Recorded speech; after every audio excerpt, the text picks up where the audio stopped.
La pluie commença comme un murmure, une légère bruine au début, à peine perceptible au milieu du bruit lointain de la circulation et du bourdonnement incessant de la gosse la nuit. Mais les murmures ont une manière de devenir plus forts, et en quelques minutes, le ciel s'ouvrit brusquement. Des torrents de pluie se déversèrent sans pitié. Sous un lampadaire vacillant près d'un arrêt de bus désert, une jeune femme était assise, recroquevillée sur elle-même.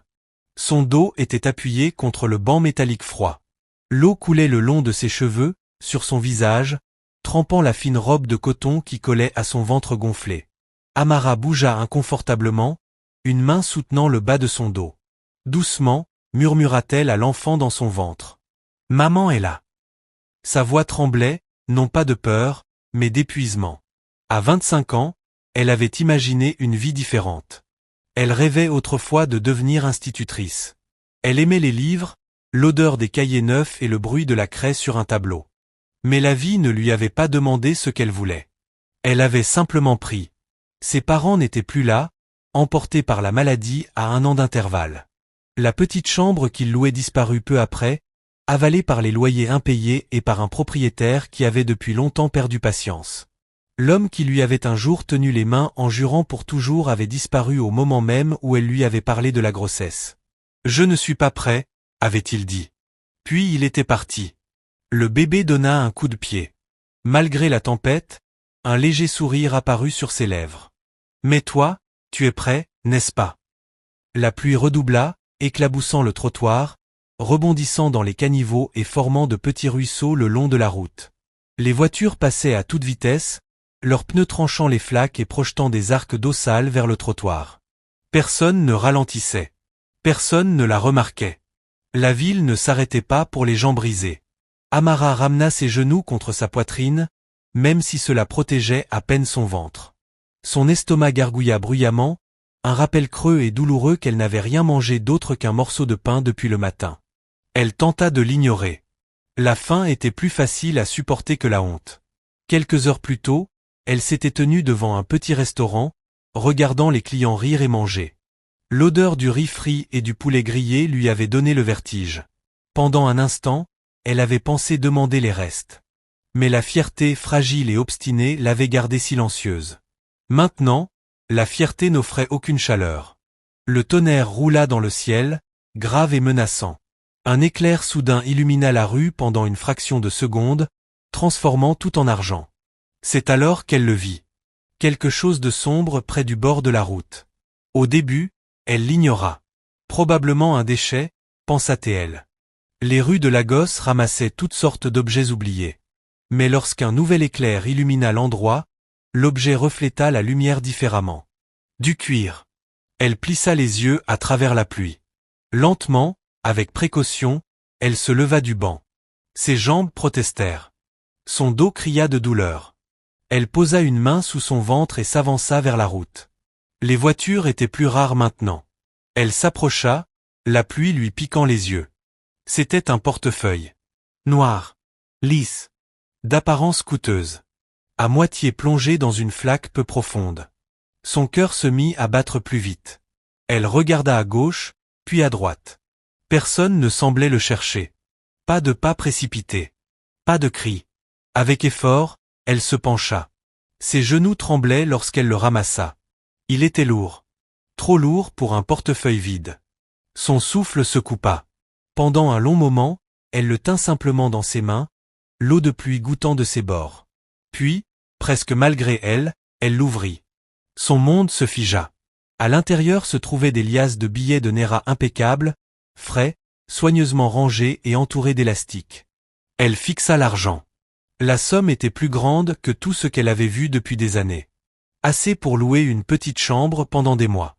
Assez pour acheter des vêtements pour bébé, un berceau, de la nourriture, des consultations médicales. Ses doigts tremblaient. La pluie sembla s'effacer en arrière-plan. Le bruit de la ville disparut. Tout ce qu'elle entendait, c'étaient les battements de son cœur. C'est une question de survie, murmura une voix dans son esprit. Personne ne saura. Personne ne t'a vu le ramasser. Tu en as besoin. Ton bébé en a besoin. Ses yeux brûlèrent. Pas à cause de la pluie cette fois. Elle imagina entrer dans une pharmacie et acheter des vitamines prénatales sans compter les pièces. Elle imagina dormir à l'intérieur, sur un matelas, au lieu du béton froid. Elle imagina tenir son nouveau-né en sécurité. La tentation était étouffante. Elle referma rapidement le portefeuille et le pressa contre sa poitrine, comme si cela pouvait faire taire ses pensées. « Mon Dieu !» murmura-t-elle à peine. « Pourquoi maintenant ?» Le bébé bougea encore. Amara se rassit lourdement sur le banc. Respirant profondément, elle rouvrit lentement le portefeuille, se forçant à examiner tout ce qu'il contenait. Il y avait des cartes soigneusement rangées dans des compartiments. Carte bancaire, carte de membre, puis une carte d'identité. Elle la sortit délicatement. Un homme la regardait depuis la surface brillante. Bien coiffé, sûr de lui, probablement autour de 30 ans. Son costume semblait coûter plus que tout ce qu'elle avait possédé dans sa vie. Ethan Cole. Le nom était imprimé en lettres épaisses sous la photo. En dessous figurait une adresse. Elle cligna des yeux. Elle connaissait ce quartier. Tout le monde le connaissait. Le quartier riche de l'île. De grands portails. Une sécurité privée. Des rues si propres qu'elles semblaient irréelles. Son souffle se bloqua. Ce n'était pas simplement quelqu'un qui avait de l'argent. C'était quelqu'un de puissant. Ses yeux retournèrent vers les liasses de billets. Il ne remarquera même pas qu'il les a perdus, murmura la voix. Mais toi, si, répondit une autre voix au fond d'elle. Amara regarda son reflet dans l'eau de pluie à ses pieds, une femme enceinte trempée, épuisée, sans endroit où dormir. Si elle gardait l'argent, tout pourrait changer. Mais que dirait-elle un jour à sa fille?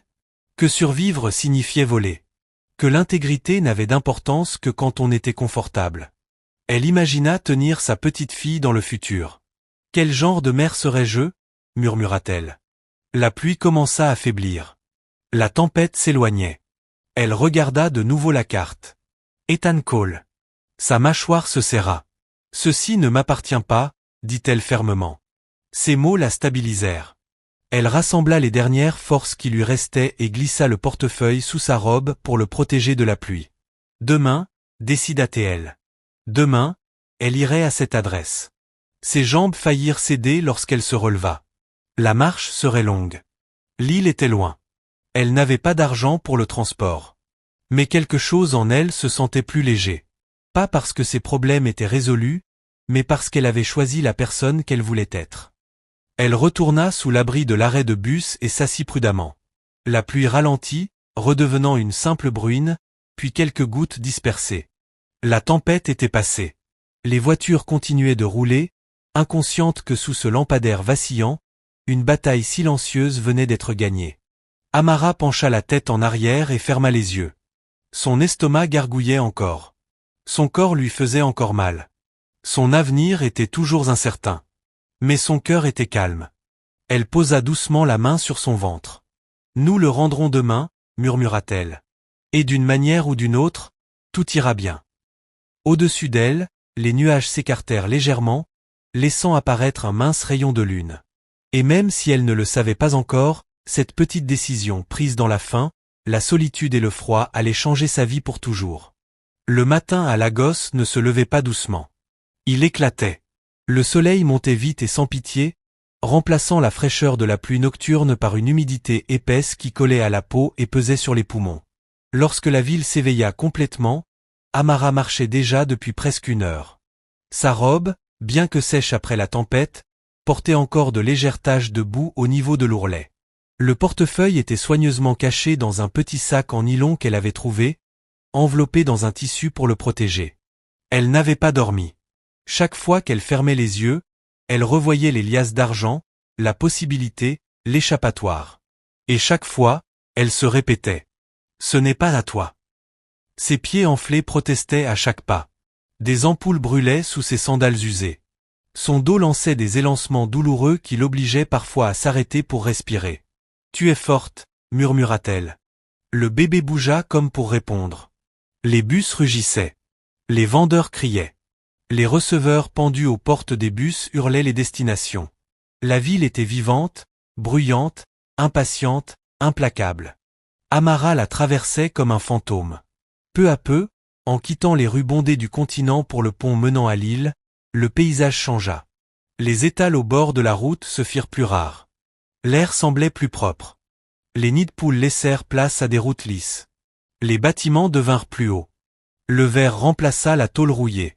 Lorsqu'elle atteignit le quartier riche indiqué sur la carte d'identité, la différence était presque irréelle.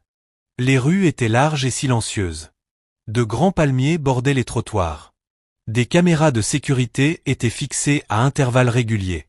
Chaque propriété était protégée par d'immenses portails, certains en acier poli, d'autres en bois sombre sculpté avec finesse. C'était un autre monde. Amara s'arrêta. Pour la première fois depuis qu'elle avait quitté l'arrêt de bus, le doute s'insinua. Et s'il la chassait? Et s'il l'accusait de l'avoir volée? Et s'il ne la laissait même pas expliquer? Elle sortit de nouveau la carte d'identité et relut l'adresse.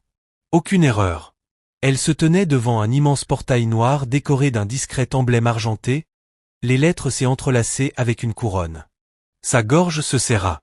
Au-delà du portail, elle apercevait une longue allée bordée de haies parfaitement taillées.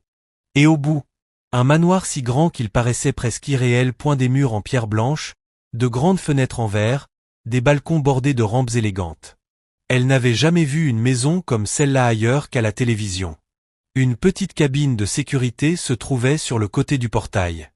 2 gardes en uniforme la remarquèrent immédiatement. Leur expression passa de neutre à soupçonneuse en quelques secondes. L'un d'eux s'avança. « Pouvons-nous vous aider ?» Son ton n'avait rien d'accueillant. Amara avala sa salive. « J'ai besoin de voir monsieur Ethan Cole. » Le garde la regarda de la tête aux pieds, la robe délavée, la grossesse, les yeux fatigués. « Pourquoi faire ? J'ai trouvé quelque chose qui lui appartient. » Le second garde ricana doucement. Le premier croisa les bras. « Et ce serait quoi ?» Elle hésita, puis sortit soigneusement le portefeuille de son sac. La posture du garde changea légèrement. « Où avez-vous trouvé ça ? » « Sur la route hier soir. » Ils échangèrent un regard. « Attendez ici, » dit le premier garde. Il entra dans la cabine et passa un appel. Amara resta sous le soleil brûlant. Ses paumes étaient moites, non à cause de la chaleur, mais de la nervosité. Les minutes semblaient durer des heures. Elle changea de position pour soulager la pression sur ses pieds. Le garde revint. « Restez là », ordonna-t-il. Le grand portail noir commença à s'ouvrir lentement et silencieusement, révélant davantage de l'allée impeccable. Une Rolls-Royce noire approchait de l'intérieur. Le souffle d'Amara se coupa.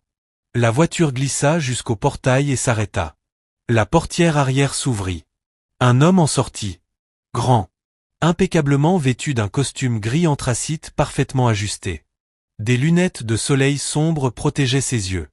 Ses mouvements étaient contrôlés, confiant le genre d'assurance qu'ont ceux qui ont toujours l'habitude de commander. Ethan Cole. Même sans la carte d'identité, elle aurait compris qu'il était quelqu'un d'important. Il retira lentement ses lunettes lorsqu'il posa son regard sur elle. De la confusion passa sur son visage. Puis une légère irritation. « Y a-t-il un problème ?»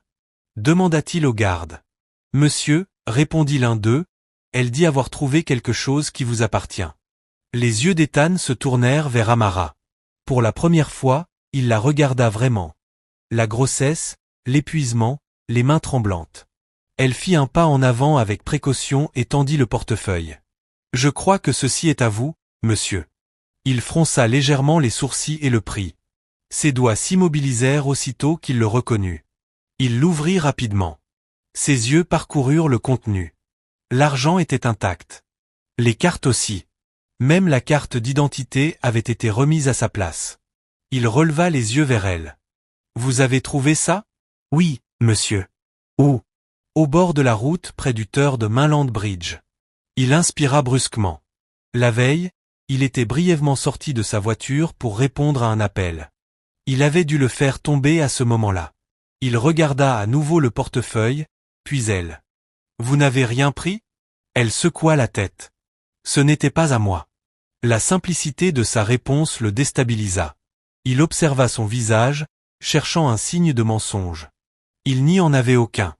Seulement une dignité tranquille. « Vous comprenez combien d'argent il y a là-dedans ?»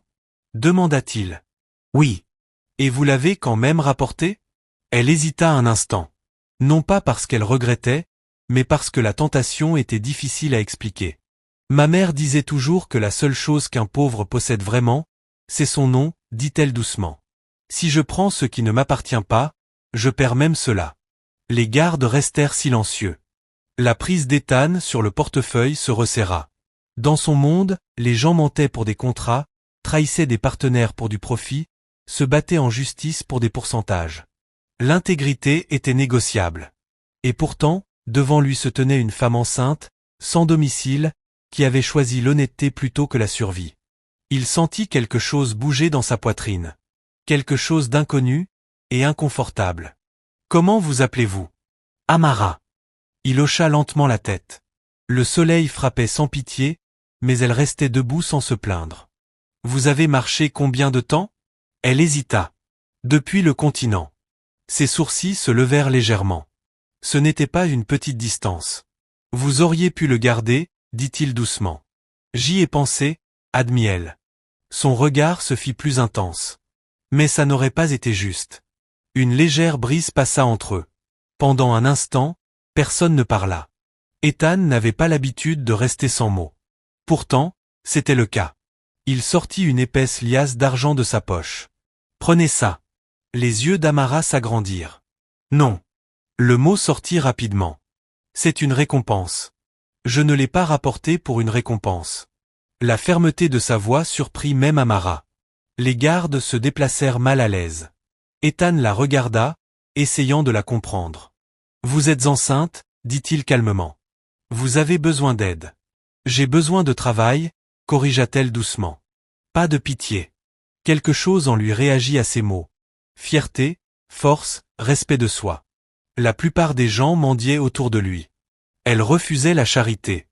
Il abaissa lentement l'argent. Attendez ici. Il retourna vers la voiture, pensif. Les gardes la regardaient différemment maintenant. Moins de suspicion, plus de curiosité. Après une minute, Ethan revint. Cette fois sans lunettes de soleil. Son expression avait changé. Amara, dit-il en s'approchant. Avez-vous déjà travaillé dans une résidence privée? Elle cligna des yeux. Oui, monsieur. Je nettoyais des maisons quand j'étais plus jeune.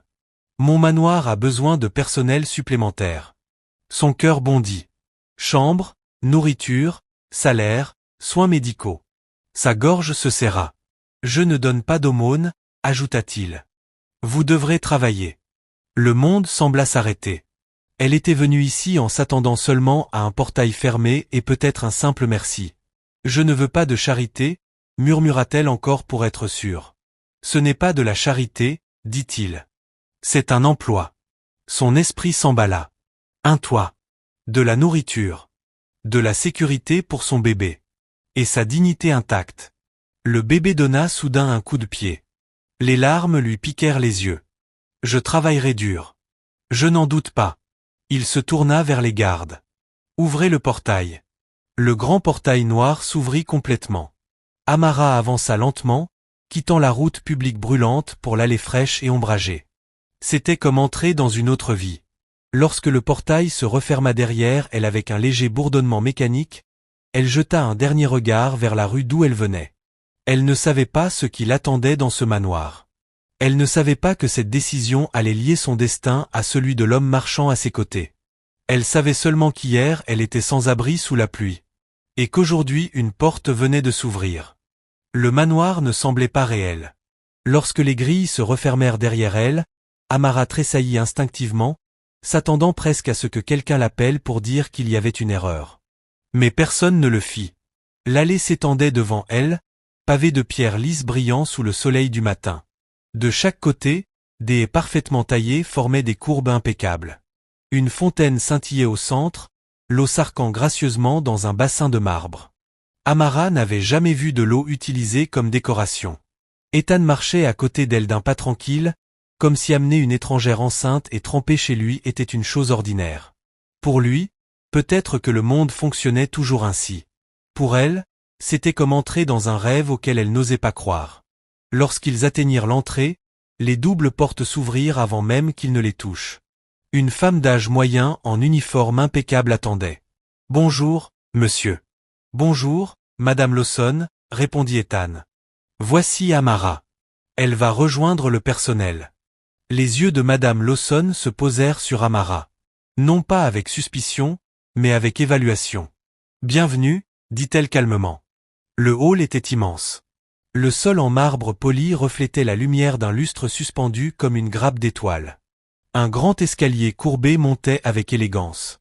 Des tableaux ornaient les murs des œuvres abstraites, visiblement très chères, qui faisaient presque peur à Amara de respirer trop fort. Elle remarqua soudain les traces poussiéreuses que ses sandales laissaient sur le sol. « Je suis désolée » murmura-t-elle en essayant instinctivement de les effacer avec son pied. Madame Lawson esquissa un petit sourire. « Nous avons des femmes de ménage pour ça. » L'ironie fit avaler sa salive à Amara. Ethan se tourna vers madame Lawson. « Préparez-lui une chambre dans l'aile et contactez la clinique pour organiser son suivi prénatal. » La tête d'Amara se releva brusquement. « Monsieur, ce n'est pas nécessaire. »« Si, » répondit-il doucement mais fermement. « Vous travaillez ici maintenant. Votre santé compte. » Sa gorge se serra. Personne ne lui avait dit ces mots depuis longtemps. Madame Lawson hocha la tête. « Je m'en occupe. » Le téléphone d'Ethan vibra. Il jeta un coup d'œil, puis regarda Amara. « J'ai des réunions. Madame Lawson vous expliquera tout. »« Merci, monsieur, » répondit-elle rapidement. Il l'observa une seconde de plus, comme s'il essayait de comprendre pourquoi cette histoire de portefeuille occupait encore son esprit plus que ses notifications professionnelles. Puis il se détourna et disparut dans un couloir. Et, comme ça, Amara se retrouva seule dans le manoir d'un milliardaire. L'aile était plus calme, plus douce. Madame Lawson la conduisit dans un couloir bordé de grandes fenêtres donnant sur un jardin rempli de fleurs. L'air était frais. De la climatisation. Amara réalisa que c'était un luxe qu'elle n'avait pas connu depuis des mois. « Voici votre chambre » dit madame Lawson en ouvrant une porte. Amara entra. Elle était plus grande que la chambre qu'elle partageait autrefois avec ses deux parents. Un lit soigneusement fait contre le mur. Une armoire. Un petit bureau. Une salle de bain privée, avec de l'eau courante. Elle s'approcha lentement du lit, touchant les draps blancs impeccables comme s'ils pouvaient disparaître. « Vous commencerez par des tâches légères » continua madame Lawson. « Organiser la bibliothèque, aider à l'inventaire, donner un coup de main à la cuisine quand c'est nécessaire. Pas de charge lourde » ajouta madame Lawson doucement. Amara hocha la tête, essayant encore d'assimiler tout cela. « Et surtout, » continua madame Lawson avec douceur, « vous ne devez pas vous surmener. Monsieur Cole y tient beaucoup. » Cela la surprit. « Merci » murmura-t-elle. Lorsque madame Lawson partit, le silence devint presque écrasant. Amara ferma la porte et s'y adossa. Puis elle se mit à pleurer. Pas de sanglots bruyants et dramatiques. Juste des larmes silencieuses qui glissaient sur ses joues tandis que des mois de peur relâchaient enfin leur emprise. Elle entra dans la salle de bain et ouvrit le robinet avec hésitation. De l'eau claire coula immédiatement. Elle laissa échapper un petit rire incrédule. 1 heure plus tard, après avoir pris une douche et enfilé un uniforme simple que madame Lawson lui avait donné, elle se reconnaissait à peine. Propre. Présentable. Humaine à nouveau.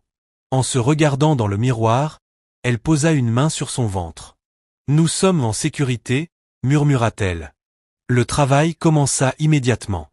Le manoir possédait plus de pièces qu'elle ne pouvait en compter. Une salle à manger formait l'assez grande pour accueillir des dizaines de personnes. Un bureau à domicile plus grand que la plupart des appartements. Une salle de sport privée. Une salle de cinéma. Et la bibliothèque. C'est là qu'on l'affecta en premier. Des étagères du sol au plafond couvraient les murs, remplis de livres de tous les genres. Affaires, histoire, philosophie, littérature. Elle passa ses doigts sur les reliures avec respect. Les livres avaient autrefois été son refuge. Elle commença à les organiser selon le système que madame Lawson lui avait expliqué, travaillant lentement et soigneusement. En fin d'après-midi, elle sentit une présence derrière elle. « Vous aimez les livres ?» Elle sursauta presque. Ethan se tenait près de la porte. Les manches retroussées, la veste enlevée, sans la rigidité formelle du matin. Il paraissait plus jeune. « Je suis désolée, monsieur, » dit-elle rapidement. « Pourquoi ? Je ne vous ai pas entendu arriver. » Il esquissa un léger sourire. « Ce n'est pas un crime. » Elle se détendit légèrement. « Vous aimez les livres ? » répéta-t-il. « Oui, admit-elle. Je voulais devenir enseignante autrefois. Autrefois? La vie a changé. Il l'observa en silence. Que auriez-vous voulu enseigner? La littérature. Son sourcil se leva. Pas le commerce? Elle secoua doucement la tête. Les histoires apprennent aux gens comment survivre. Cette réponse resta suspendue entre eux. Il entra dans la pièce, regardant les étagères. La plupart de ces livres, je n'ai jamais eu le temps de les lire. Elle parut surprise. Alors pourquoi les acheter? Parce qu'ils sont censés être importants. Son honnêteté la prit de court. Un silence s'installa. Pas inconfortable. Juste inhabituel.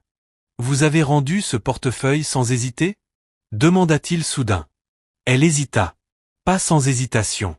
Son regard se fit plus attentif. J'ai pensé à le garder, pendant longtemps, admit-elle. Il sembla presque soulagé d'entendre cela. Mais je ne l'ai pas fait, ajouta-t-elle doucement. Il hocha la tête. Je l'ai perdu après être sorti de ma voiture 5 minutes.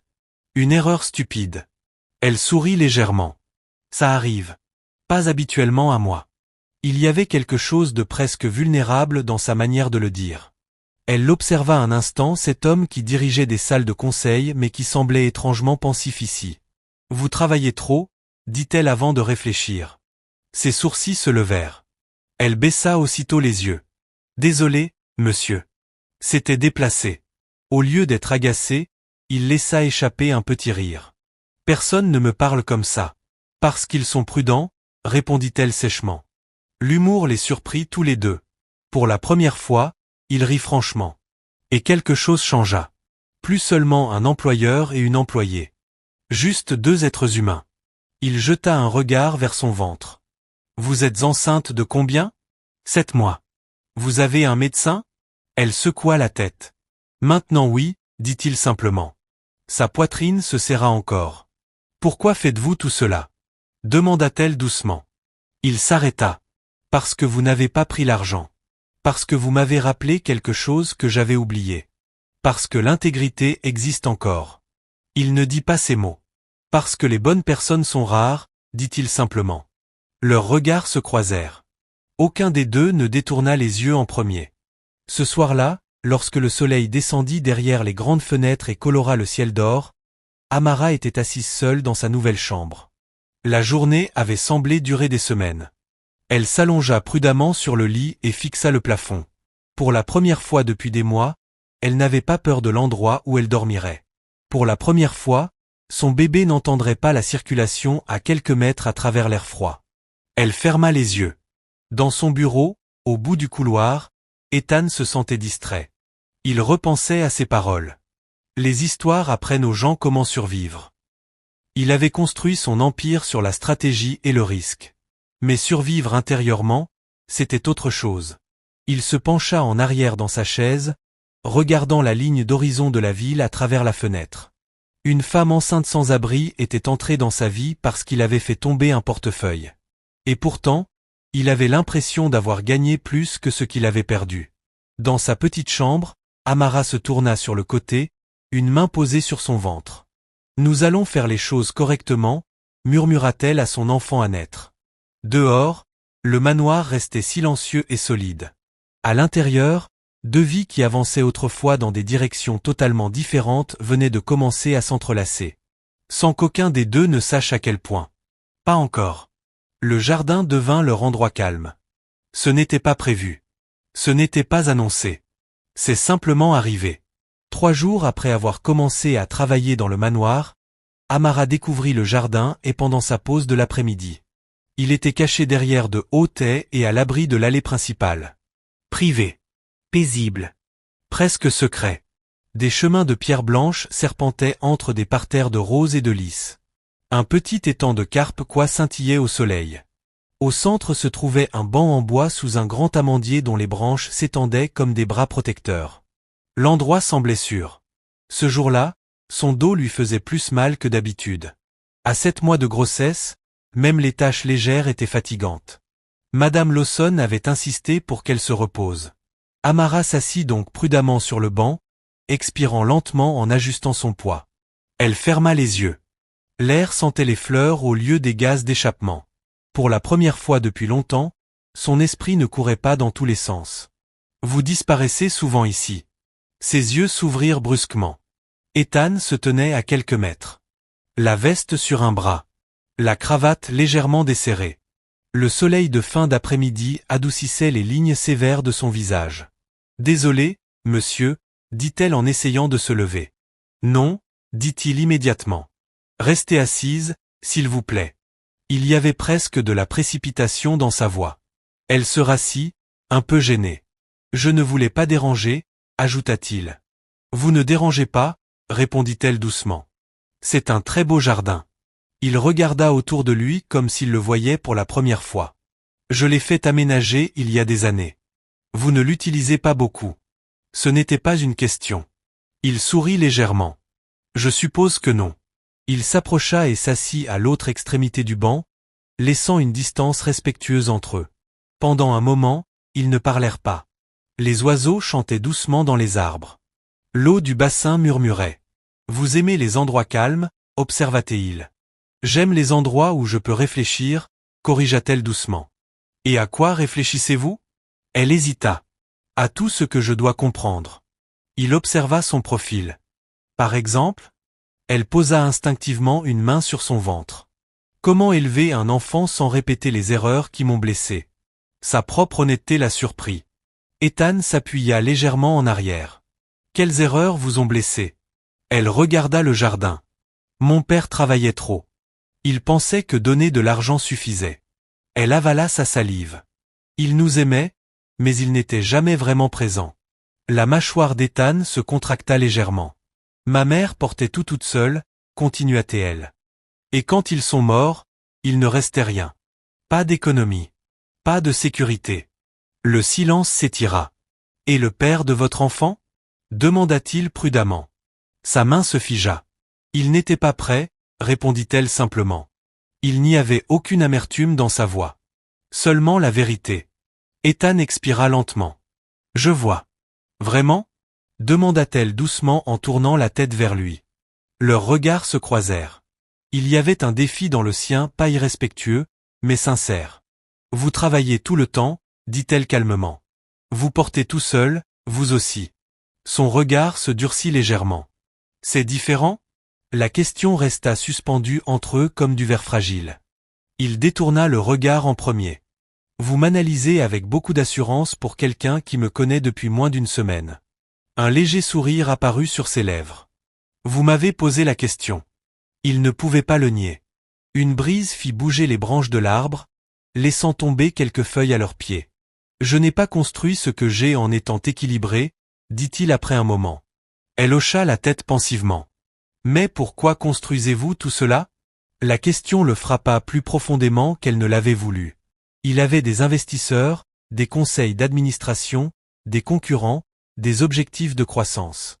Mais il ne s'était jamais vraiment arrêté pour répondre à cela. « Pour laisser un héritage » dit-il enfin. « Un héritage sans chaleur devient de la solitude » répondit-elle. Il la regarda brusquement. « Vous parlez comme quelqu'un de beaucoup plus âgé. » Elle haussa légèrement les épaules. La douleur fait vieillir les gens. La simplicité de ces mots le troubla. Pendant des années, ses conversations avaient tourné autour des chiffres, des acquisitions et des stratégies. Même avec ses amis, les discussions ne dépassaient rarement les affaires ou le statut. Mais ici, il y avait une femme qui avait dormi sur du béton et qui parlait d'héritage et de solitude comme si elle analysait la condition humaine. « Vous vouliez enseigner la littérature » dit-il lentement. « Quel était votre livre préféré » Ses yeux s'illuminèrent. Ce simple changement fit quelque chose en lui. « Things Fall Apart » répondit-elle immédiatement. Il leva un sourcil. « Pourquoi » Parce que ce livre montre comment l'orgueil, la peur et le silence peuvent détruire ce que la force seule ne peut pas protéger. Il la fixa. « Vous vous reconnaissez là-dedans » Tout le monde s'y reconnaît, répondit-elle. Certains font simplement semblant que ce n'est pas le cas. Il se pencha légèrement en avant, les coudes sur les genoux. Et selon vous, qu'est-ce qui détruit les hommes forts ? Elle soutint son regard. L'isolement. Le mot tomba doucement, mais lourdement.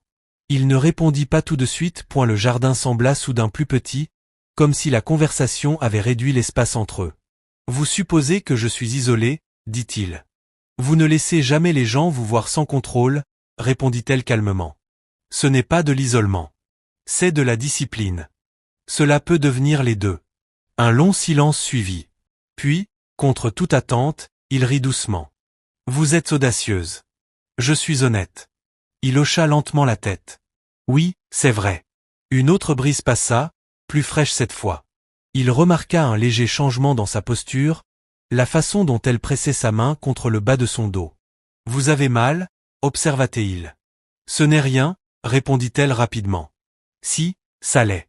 Il se leva immédiatement. Elle cligna des yeux. Je vais bien, monsieur. Arrêtez de m'appeler monsieur quand nous sommes ici dehors. La phrase lui échappa avant qu'il puisse la filtrer. Ils restèrent tous les deux immobiles un instant. Elle inclina légèrement la tête. Alors, comment dois-je vous appeler? Ethan, dit-il. Entendre son prénom dans l'air libre donna soudain à la situation quelque chose d'intime. Elle hésita. Ce serait inapproprié. Pourquoi? Vous êtes mon employé, pas ma propriété. Son souffle se coupa légèrement. Il lui tendit la main. Laissez-moi vous aider à rentrer. Elle regarda sa main pendant un long moment, puis posa la sienne dans la sienne. Sa prise était ferme, mais prudente. Chaleureuse. Lorsqu'elle se leva, elle perdit légèrement l'équilibre, et instinctivement sa seconde main vint se poser doucement à sa taille pour la stabiliser. Le contact ne dura qu'un instant. Mais il resta suspendu entre eux. Ils l'avaient tous les deux ressenti. Il retira sa main le premier. À l'intérieur du manoir, l'air climatisé les enveloppa. Asseyez-vous, dit-il doucement en la guidant vers un fauteuil dans le salon vitré. Elle obéit à contre-cœur. Il recula légèrement, comme s'il réalisait qu'il venait de franchir une ligne invisible. Vous vous poussez trop, dit-il. Vous aussi, répondit-elle doucement. Il esquissa presque un sourire. Madame Lawson apparut brièvement, observa la scène avec une compréhension silencieuse, puis repartit sans commentaire. Ethan resta debout un instant, puis s'assit en face d'elle. Vous ne me traitez pas comme les autres, dit-il. Comment vous traite-t-il? Comme si j'étais intouchable. Elle réfléchit un moment. Les choses intouchables ne sont pas aimées, dit-elle doucement. Il inspira lentement. Vous pensez que je veux être aimé? Je pense que tout le monde le veut. Leurs regards se croisèrent de nouveau, plus longtemps cette fois. L'air changea. Plus un employeur et une employée. Plus un bienfaiteur et une personne aidée. Juste deux êtres humains assis face à face dans une pièce pleine de lumière. Je devrais retourner travailler, dit-elle doucement pour briser la tension. Vous vous reposez, corrigea-t-il. Elle sourit légèrement. Vous êtes très autoritaire. Et vous êtes très têtu. Un petit rire lui échappa. Le son resta dans la pièce longtemps après qu'il se soit éteint. Il se leva. J'ai des appels, dit-il. Elle hocha la tête. Arrivé à la porte, il s'arrêta. Amara. Oui? Je suis content que vous ayez trouvé ce portefeuille. Ses lèvres se courbèrent doucement. Moi aussi. Il soutint son regard une seconde de plus que nécessaire, puis partit. Seul dans le salon vitré, Amara s'adossa lentement. Son cœur battait plus vite qu'il n'aurait dû après une simple marche. Elle posa sa main sur son ventre. Attention, murmura-t-elle pour elle-même. Dehors, le jardin était toujours calme. Mais quelque chose avait changé. Pas de façon spectaculaire. Pas bruyamment. Juste subtilement. Comme la première fissure dans un mur resté debout trop longtemps. Et aucun d'eux n'était encore prêt à admettre que leur conversation devenait la partie la plus honnête de leur journée. Vanessa n'avait jamais eu à se battre pour attirer l'attention de qui que ce soit dans sa vie. Elle était le genre de femme qui entre dans une pièce en s'attendant à ce qu'elle s'adapte à elle. Cheveux parfaitement coiffés. Talons de créateur claquant avec assurance. Un sourire entraîné pour les caméras et les galas de charité. Et pendant 2 ans, Ethan Cole avait gravité fermement dans son orbite. Leur relation avait du sens sur le papier. Pouvoir et élégance. Richesse et sophistication. Ils assistaient ensemble à des collectes de fonds, apparaissaient dans des magazines, étaient photographiés descendant de voitures de luxe avec une élégance parfaitement synchronisée. Cela fonctionnait. Jusqu'au moment où cela ne fonctionna plus. Le changement commença subtilement. Appel manqué. Conversation plus courte. Ethan affirmant être occupé encore plus que d'habitude mais semblant étrangement distrait plutôt que stressé. Vanessa remarquait tout. Et elle n'aimait pas ne plus être le centre de l'attention. Un jeudi après-midi lumineux, elle décida de se rendre au manoir sans prévenir. Elle n'avait jamais eu besoin de permission. Son Range Rover blanc franchit les grands portails lorsque les gardes la reconnurent immédiatement. « Bon après-midi, madame. » Elle hocha brièvement la tête, toujours derrière ses lunettes de soleil. En sortant de la voiture, elle ajusta sa robe crème ajustée et lissa des plis invisibles. Elle s'attendait à ce qu'Ethan l'accueille à la porte. Il ne le fit pas. Cela l'irrita légèrement. Elle entra dans le hall avec assurance, ses talons résonnant sur le marbre. « Ethan » appela-t-elle. Pas de réponse. Madame Lawson apparut dans un couloir. « Bonjour, madame. Où est-il » ? « Dans le jardin ouest. » Le sourcil de Vanessa se leva légèrement. « Le jardin ? Il y passe du temps ces derniers temps. » « Du temps ? Depuis quand Ethan avait-il du temps pour les jardins ? » La curiosité devint suspicion. « Je vais le trouver. » Le jardin ouest était plus calme que le principal, entouré de hauts haies et d'arbres fleuris. Vanessa marcha le long du chemin de pierre. Des voix lointaines lui parvinrent avant qu'elle ne voie les silhouettes. Elle ralentit. Là, sous le grand amandier, était assis Ethan. En face de lui, une femme enceinte en uniforme simple. Il riait. Ethan se penchait légèrement en avant, détendu, une version de lui que Vanessa voyait rarement en dehors d'environnements très contrôlés. La femme dit quelque chose doucement. Le visage d'Ethan s'adoucit. Quelque chose de froid glissa le long de la colonne vertébrale de Vanessa. Elle avança délibérément, laissant ses talons annoncer sa présence. La conversation s'arrêta immédiatement. Ethan leva les yeux. Vanessa. Aucune chaleur. Juste de la reconnaissance. Elle força un sourire. Mon chéri, je ne savais pas que tu avais de la compagnie.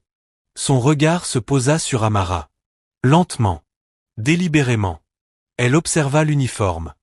La grossesse visible. La posture calme. Amara se leva respectueusement. Bon après-midi, madame.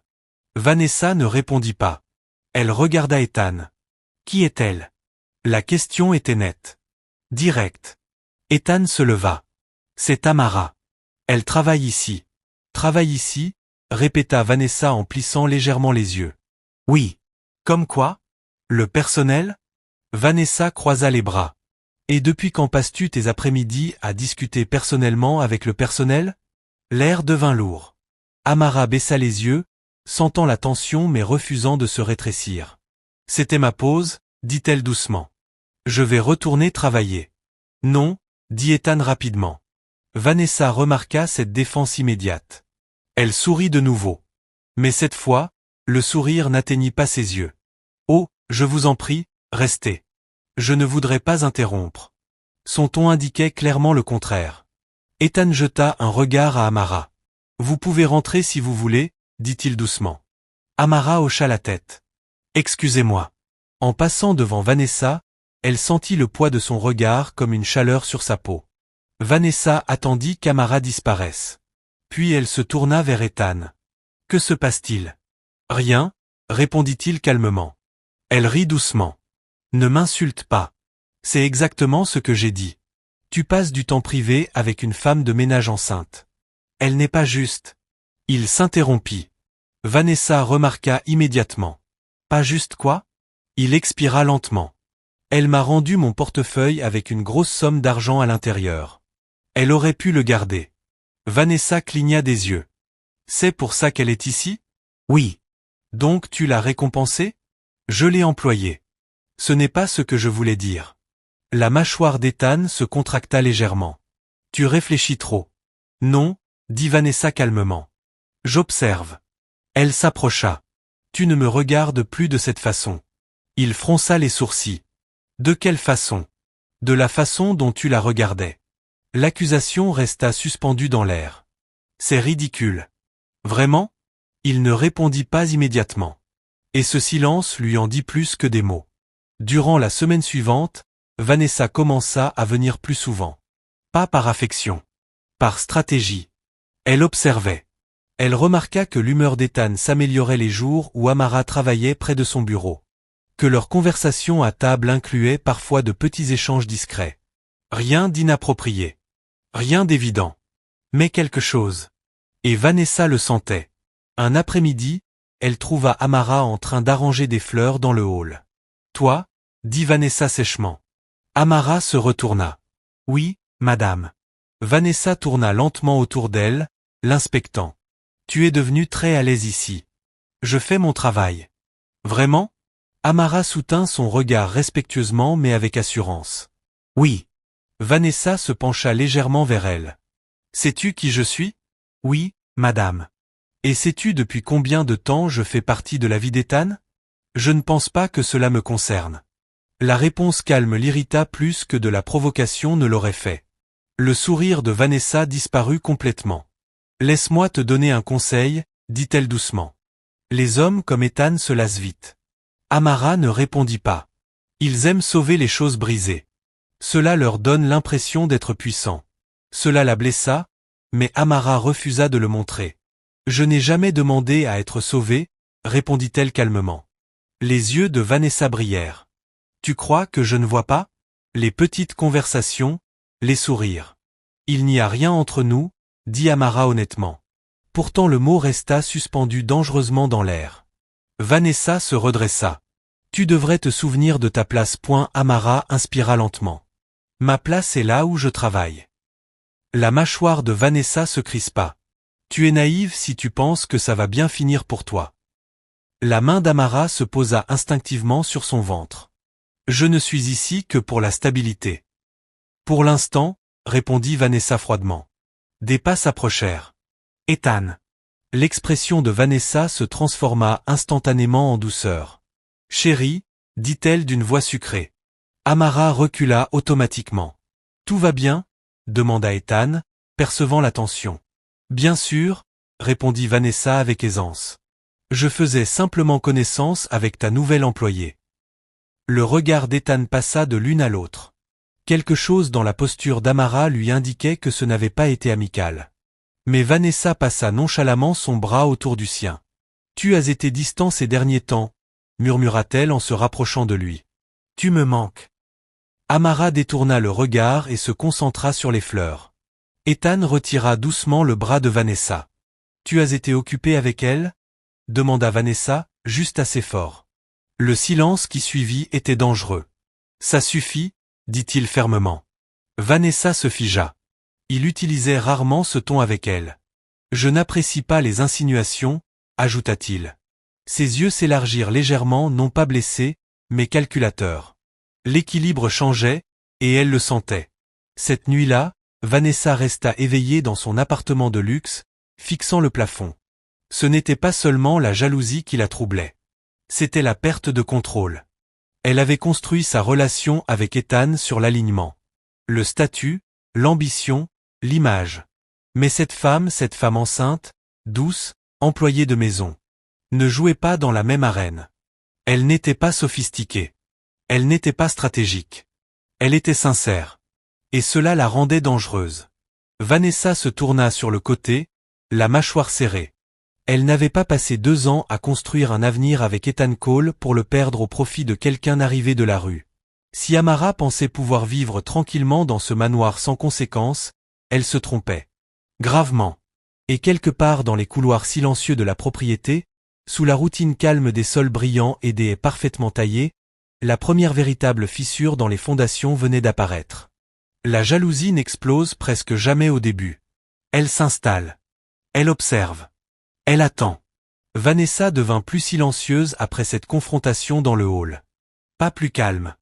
Plus silencieuse. Et cela effrayait Amara bien plus que des paroles tranchantes. Le manoir fonctionnait selon des rythmes. Ménage le matin, calme l'après-midi, dîner le soir. Mais sous cette routine, quelque chose avait changé. Vanessa commença à apparaître à l'improviste.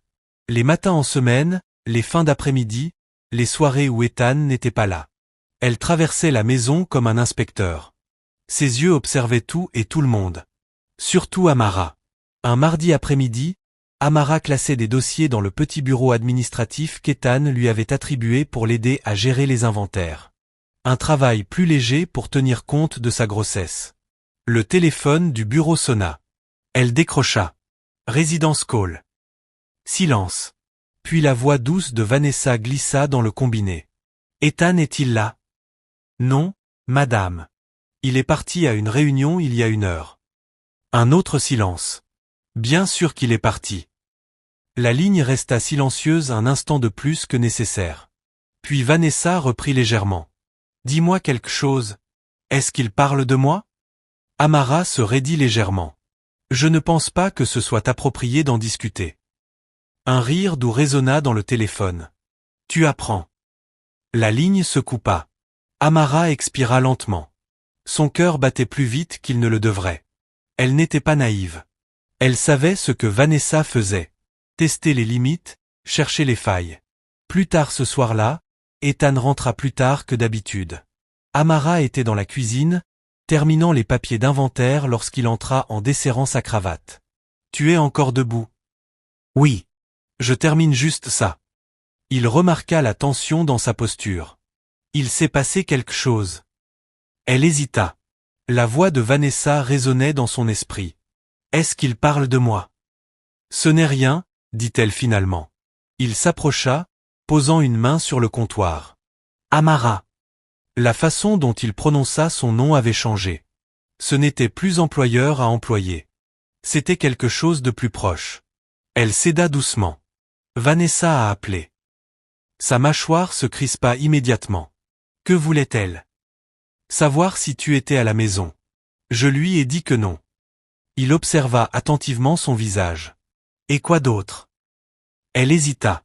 Elle a demandé si tu parlais d'elle. Son expression s'assombrit. Et tu as répondu quoi? Que ce n'était pas approprié. Un long silence. Je suis désolé, dit-il finalement. Elle cligna des yeux. Pourquoi?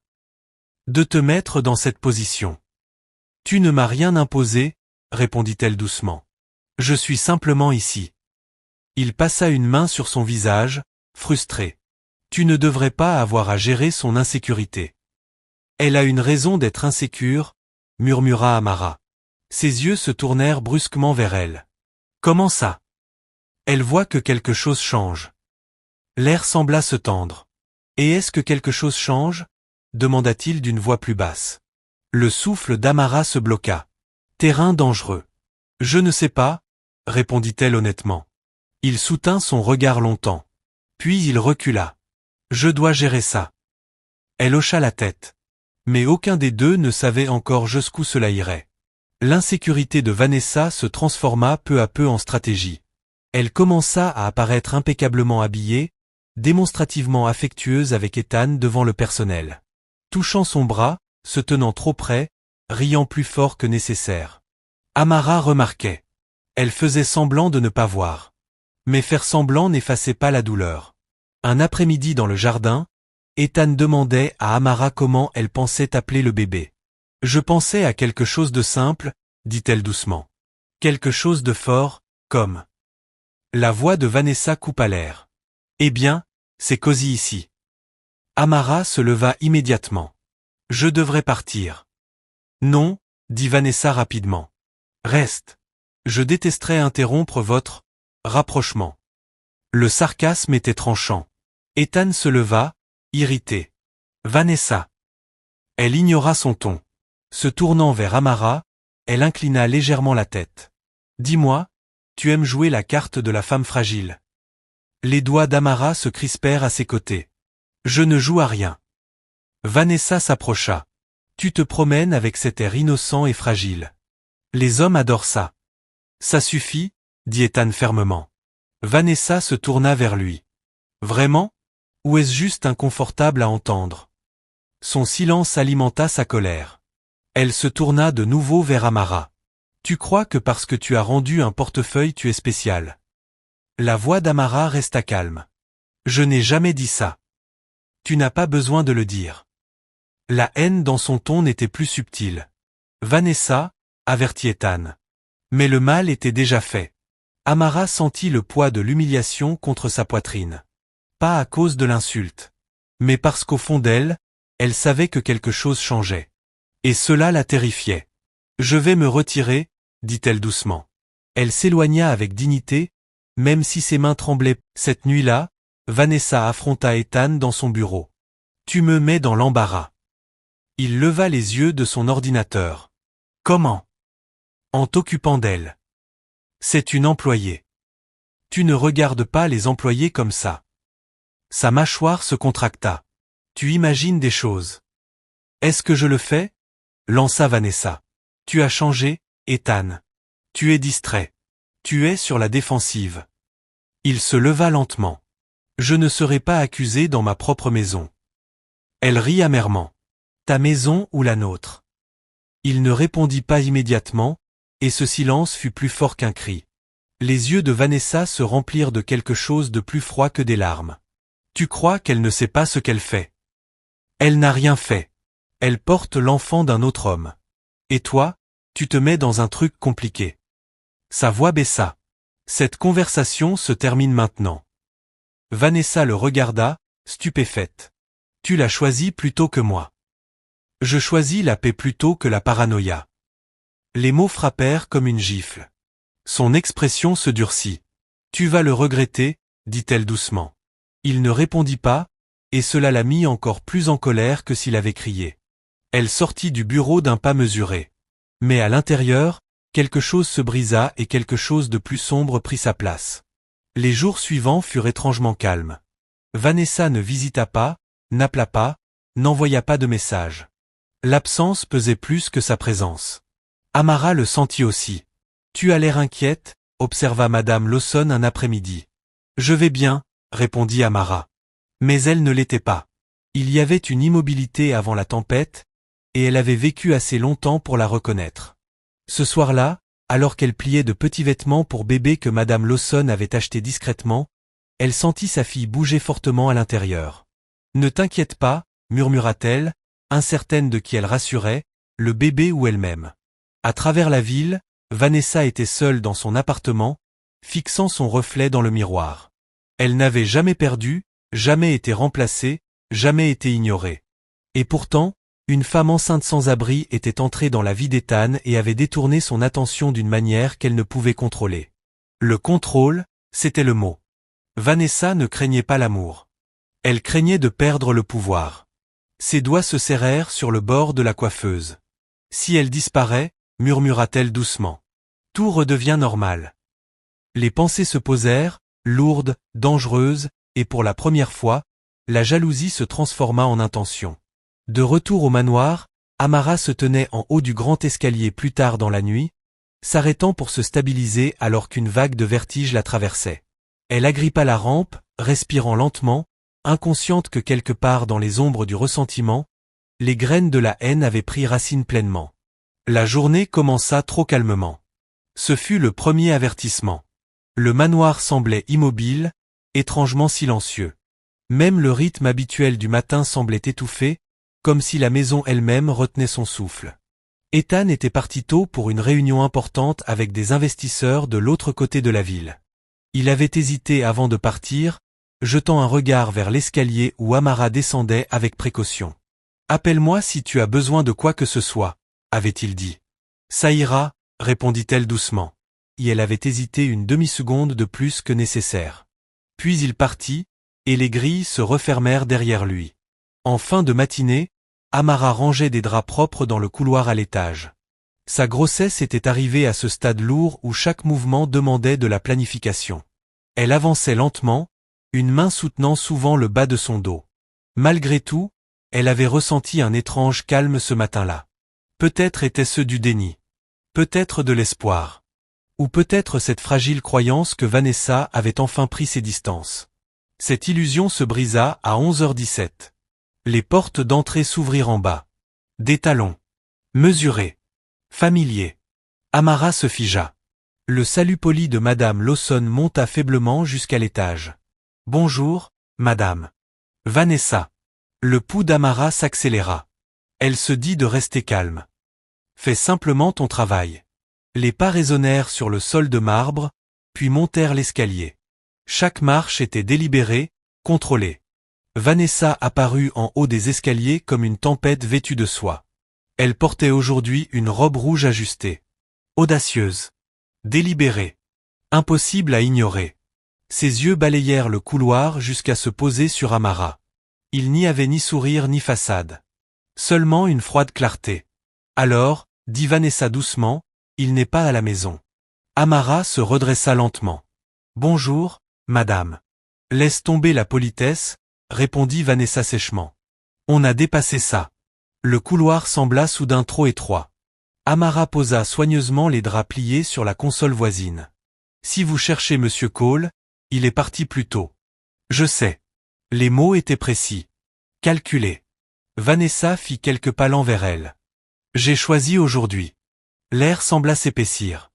Les doigts d'Amara se crispèrent légèrement sur le bord de la table. Madame, commença-t-elle doucement. Je ne veux pas d'ennui. Vanessa rit. Mais il n'y avait aucun humour.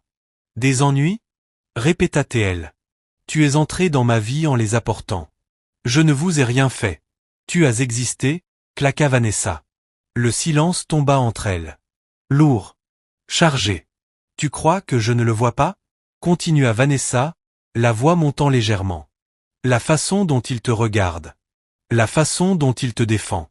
Le cœur d'Amara battait violemment. Je n'ai jamais encouragé quoi que ce soit. Tu n'avais pas besoin de le faire. Vanessa s'approcha encore. Trop près. Il est attiré par les choses brisées. Ça le fait se sentir noble. Amara tressaillit légèrement aux mots brisés, mais elle ne recula pas. Je n'essaie rien vous prendre. Le visage de Vanessa se déforma. Tu l'as déjà fait. À cet instant, le masque tomba complètement. Il ne restait plus aucune élégance. Plus de calme mondain. Juste une jalousie brute. Tu crois que parce que tu portes un enfant, les gens doivent te protéger? Siffla Vanessa. Amara posa instinctivement une main protectrice sur son ventre. Je vous demande simplement de me laisser tranquille. Le regard de Vanessa glissa vers son ventre. Quelque chose de sombre passa dans ses yeux. Tu sais ce que j'ai sacrifié pour être aux côtés d'Ethan? Exigea-t-elle. Des années. Des apparences. De la patience. Je n'ai pas demandé ça, murmura Amara. Et pourtant te voilà. Soudain, la main de Vanessa jaillit et attrapa le poignet d'Amara. Le contact fut brusque. Inattendu.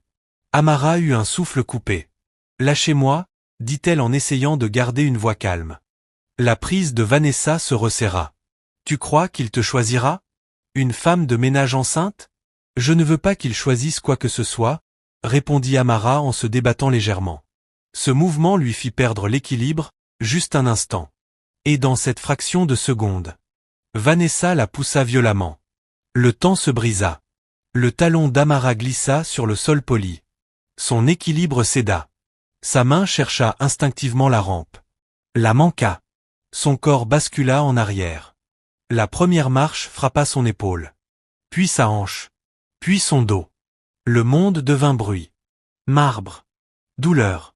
Son corps dégringola le grand escalier, heurtant marche après marche dans un rythme terrifiant. Un cri déchira sa gorge. Puis le silence. Elle resta étendue au bas des escaliers, immobile. Vanessa resta figée en haut. Respirant fort. 1 seconde. 2. 3. La réalité la frappa. Oh mon Dieu, murmura-t-elle. Des pas retentirent dehors. Une portière claqua. Les portes d'entrée s'ouvrirent. Amara. La voix d'Ethan. Forte. Claire. Puis elle s'arrêta. Il la vit au pied de l'escalier. Du sang. Sa main posée protectrice sur son ventre. Tout en lui devint glacé. Que s'est-il passé? Exigea-t-il. La voix de Vanessa trembla. Elle a glissé. Il ne la regarda même pas. Il courut et tomba à genoux près d'Amara. Amara. Sa voix se brisa. Ses paupières frémirent légèrement. Un faible son sortit de sa bouche. Soulagement et terreur se heurtèrent en lui. Reste avec moi, murmura-t-il avec urgence. Il toucha doucement son visage. Sa main revint tachée de sang. La rage s'alluma instantanément. Il leva les yeux. Vanessa se tenait à mi-escalier maintenant. Pâle. Secouée. Je ne voulais pas, commença-t-elle. Tu l'as poussé. Ce n'était pas une question.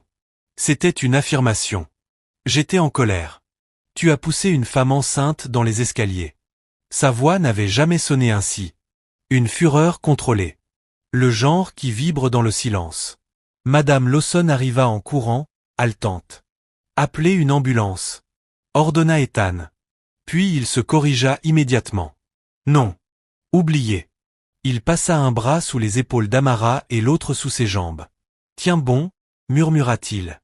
Sa main agrippa faiblement sa manche. Mon bébé, souffla-t-elle. Elle va bien, dit-il immédiatement, sans savoir encore si c'était vrai. Elle va bien. Vanessa fit un pas vers lui. Ethan, s'il te plaît. Ne. Il ne se retourna même pas. Un seul mot. Définitif. Il porta Amara hors du manoir lui-même. Chaque pas lui déchirait la poitrine. Il la déposa soigneusement sur la banquette arrière de sa voiture et conduisit plus vite qu'il ne l'avait jamais fait. L'hôpital devint un tourbillon. Médecin. Brancard. Lumière blanche. 7 mois de grossesse, dit-il avec urgence. Elle est tombée. Il ne dit pas pousser. Pas encore. Ils l'emmenèrent.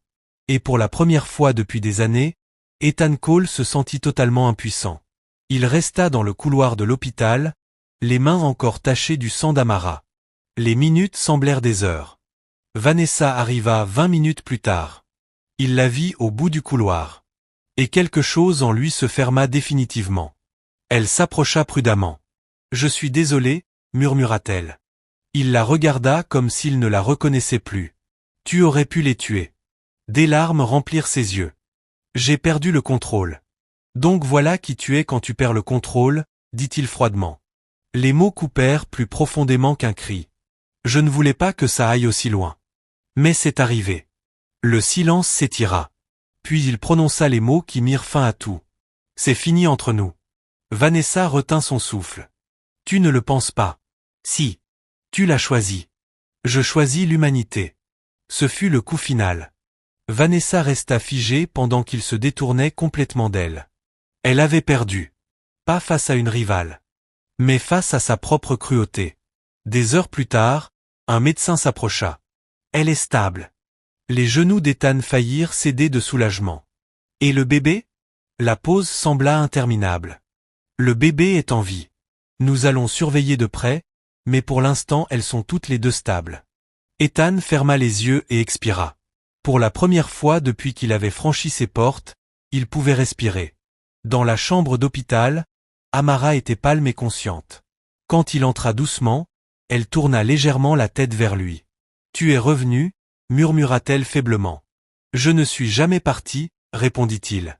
Et dans cette chambre blanche et silencieuse, avec la tempête enfin passée, tout entrechangea pour toujours. Pourquoi j'ai construit des murs et appelé cela de la discipline? Elle avala difficilement.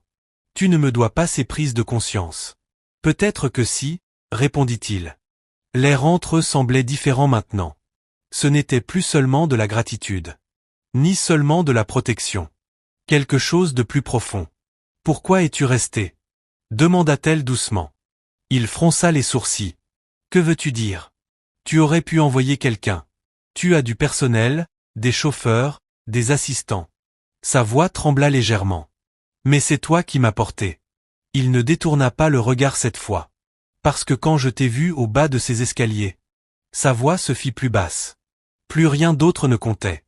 Son cœur manqua un battement. Tu comptes, dit-il simplement. Les mots tombèrent lourdement. Pas grandiose. Pas dramatique.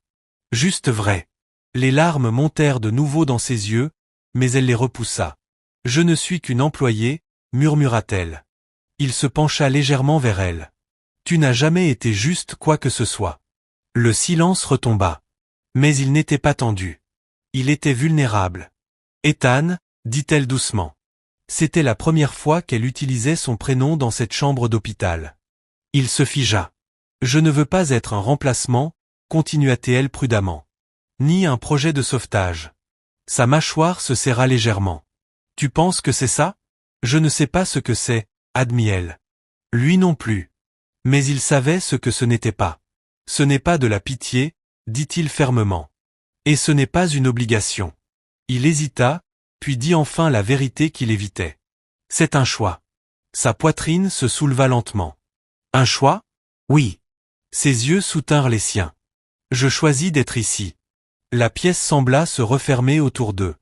Les machines continuaient leur rythme discret. Dans le couloir, des infirmières passaient.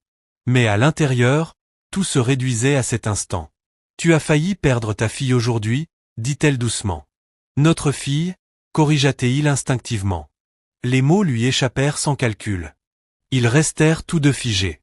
Ses yeux s'agrandirent légèrement. « Tu n'as pas besoin de dire ça » murmura-t-elle. « J'en ai envie. » La sincérité dans sa voix ne laissait aucune place au doute. « Je sais qu'elle n'est pas biologiquement la mienne » continua-t-il calmement. « Mais ça ne change rien à ce que je ressens.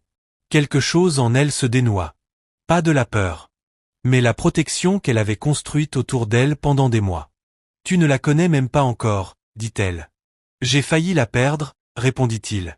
« Ça suffit. » Une larme glissa sur sa joue. Cette fois, il ne l'essuya pas. Il la laissa ressentir ce moment. « Je ne sais pas comment faire confiance à ça » avoua-t-elle. Il hocha la tête. « C'est normal. J'ai déjà trop perdu » murmura-t-elle. « Je sais que tu... » Elle s'arrêta. « Non » se corrigea-t-elle doucement. « Tu ne le sais pas. » Il marqua une pause. « Tu as raison. Je ne connais pas ta douleur. Mais je sais que je ne veux pas en ajouter davantage. » L'humilité dans sa voix lui serra la poitrine. Il n'y avait ni arrogance ni domination. Seulement de l'honnêteté. Il tendit la main lentement vers la sienne, lui laissant le temps de la retirer. Elle ne le fit pas. Ses doigts glissèrent dans les siens. Sa main était chaude.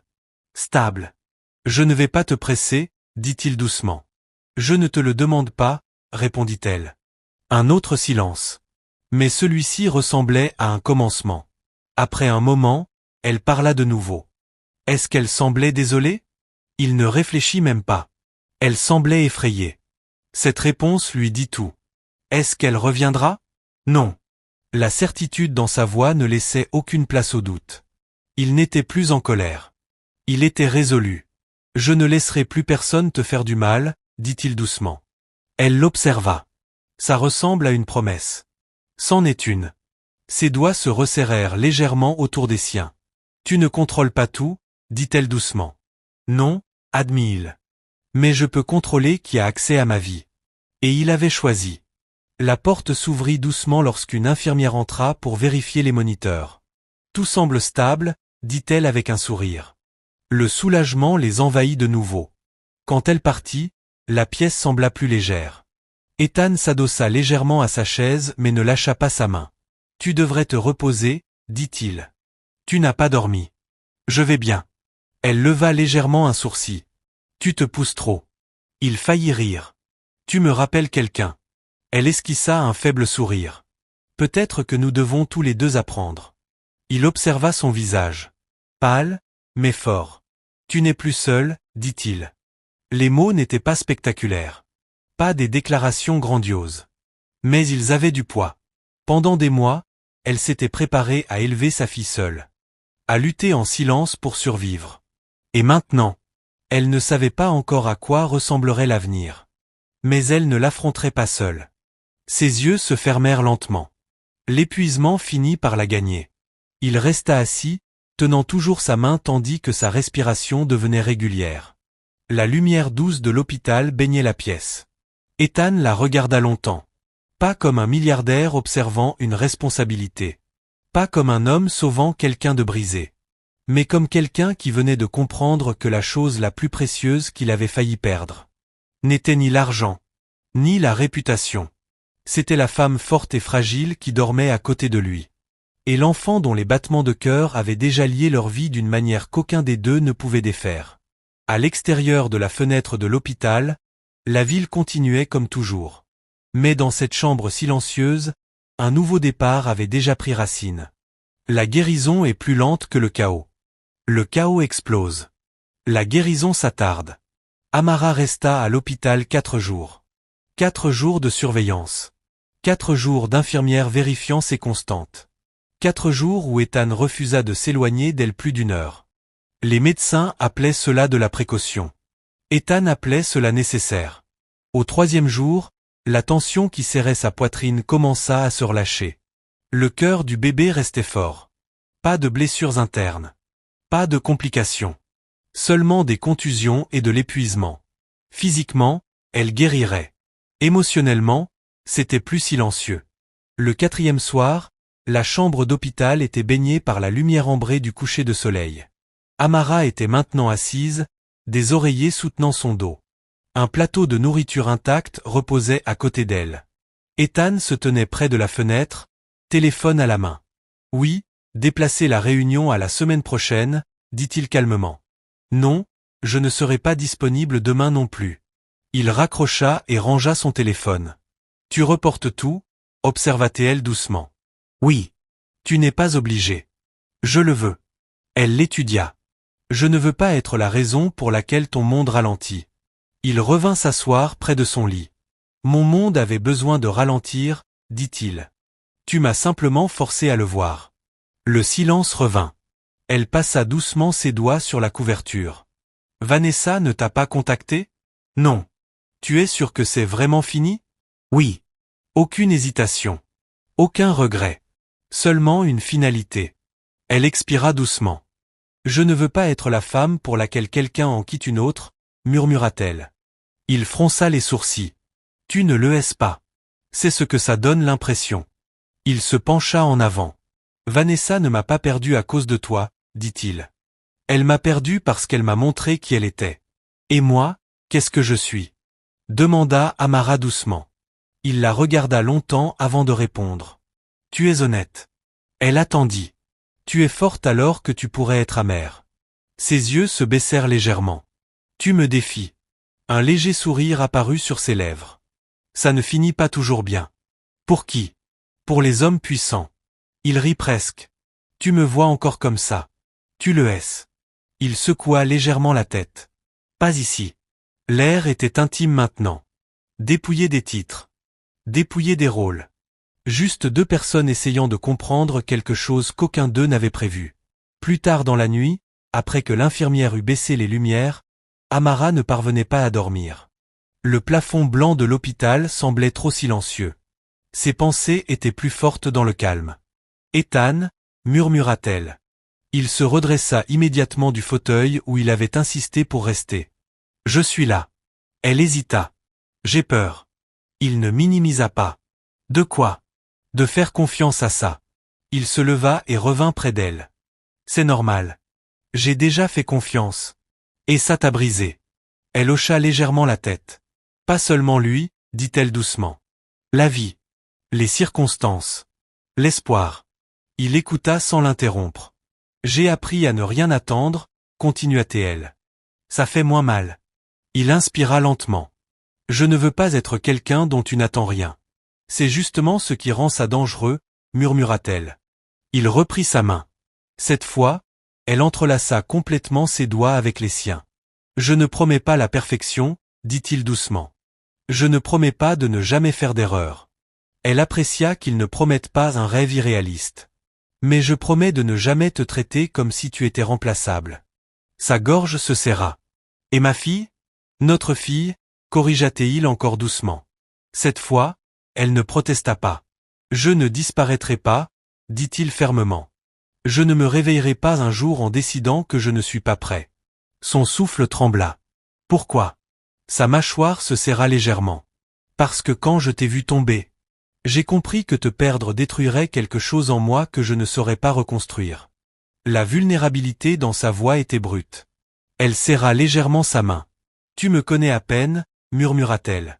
« Je sais assez de choses. » Il n'hésita pas. « Tu as rendu un portefeuille alors que tu mourais de faim. » Ses yeux s'adoucirent. « Tu protèges ton enfant instinctivement. » Elle avala difficilement. « Tu ne manipules pas les gens. » Son souffle se suspendit. « Tu dis la vérité même quand elle est inconfortable. » Et elle marqua une pause. « Et quand tu souris, j'oublie toutes les pressions qui m'attendent derrière cette porte. » Cette confession resta suspendue dans la chambre faiblement éclairée.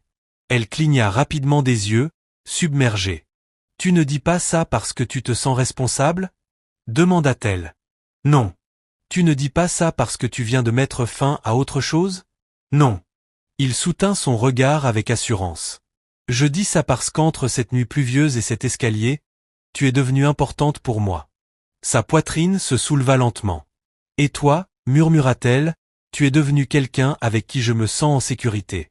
Le mot sécurité changea tout. Ce n'était pas seulement de la passion. Ce n'était pas seulement du désir. C'était plus profond. Il se leva lentement, tenant toujours sa main. Puis il se pencha vers elle avec précaution. Pas dans la précipitation. Pas avec urgence. Juste assez près pour qu'elle sente la chaleur de son souffle. Si je t'embrasse, murmura-t-il doucement. Ce ne sera pas par impulsion. Son cœur battait fort. Ce sera parce que je te choisis. Ses lèvres s'entr'ouvrirent légèrement. Tu es sûr? Oui. Elle étudia son visage. Il n'y avait aucune arrogance. Aucun désir de contrôle. Seulement une intention claire. Je ne veux pas aller trop vite, murmura-t-elle. Nous n'irons pas trop vite. Un autre souffle passa entre eux. Puis, lentement, il combla la distance. Ses lèvres touchèrent les siennes doucement. Pas possessif. Pas exigeant. Juste doux, stable et certain. Ses doigts se crispèrent instinctivement dans sa chemise. Le baiser s'approfondit légèrement, juste assez pour transmettre l'émotion, mais pas assez pour la submerger. Quand il se recula, leurs fronts restèrent doucement appuyés l'un contre l'autre. Le silence remplit la pièce. Mais ce n'était pas un silence vide. Il était plein. Nous allons avancer pas à pas, dit-il doucement. Elle hocha la tête. Un pas honnête à la fois. Il écarta délicatement une mèche de cheveux de son visage. Tu mérites ça. Et toi? Demanda-t-elle doucement. Il esquissa un léger sourire. Je suis en train d'apprendre que je mérite quelque chose de réel. Elle expira lentement. Dehors, les lumières de la ville scintillaient dans le ciel sombre. À l'intérieur de cette chambre d'hôpital, le monde avait encore changé. Pas par la violence. Pas par la jalousie. Mais par un choix. Elle se rallongea dans ses oreillers, tenant toujours sa main. Pour la première fois, murmura-t-elle. Je n'ai pas peur de demain. Il la regarda attentivement. C'est bien. Ses yeux devinrent lourds. La fatigue finit par l'emporter. Il resta assis à côté d'elle longtemps après qu'elle se soit endormie. Pas parce qu'il avait peur qu'elle disparaisse. Mais parce qu'il voulait être là quand elle se réveillerait. Et quelque part dans le doux bourdonnement des machines de l'hôpital et la lumière tamisée du couloir, les fondations de quelque chose de durable venaient d'être posées. Pas construit sur un sauvetage. Pas construit sur une rivalité. Mais construit sur la vérité dite dans le silence. Et aucun d'eux ne serait jamais le même. Le manoir semblait différent lorsqu'ils rentrèrent. Pas physiquement. Les sols en marbre brillaient toujours. Les lustres scintillaient toujours. Le jardin fleurissait toujours dans une élégance silencieuse. Mais quelque chose d'invisible avait changé lorsqu'Ethan franchit les portes d'entrée avec Amara à ses côtés. Une main posée protectrice dans son dos. Ce n'était plus un employeur accompagnant une employée. C'était un partenariat. Et le personnel le remarqua. Madame Lawson le remarqua plus que tous. Elle les accueillit avec son calme habituel, mais ses yeux s'adoucirent en voyant Ethan porter lui-même le petit sac d'hôpital d'Amara. Bienvenue à la maison, dit-elle doucement. Maison. Le mot enveloppa Amara de façon inattendue. Pendant des mois, elle n'en avait pas eu. Maintenant, elle entrait à nouveau, non pas comme quelqu'un cherchant un refuge, mais comme quelqu'un qui avait été choisi. La première semaine après l'hôpital fut volontairement calme.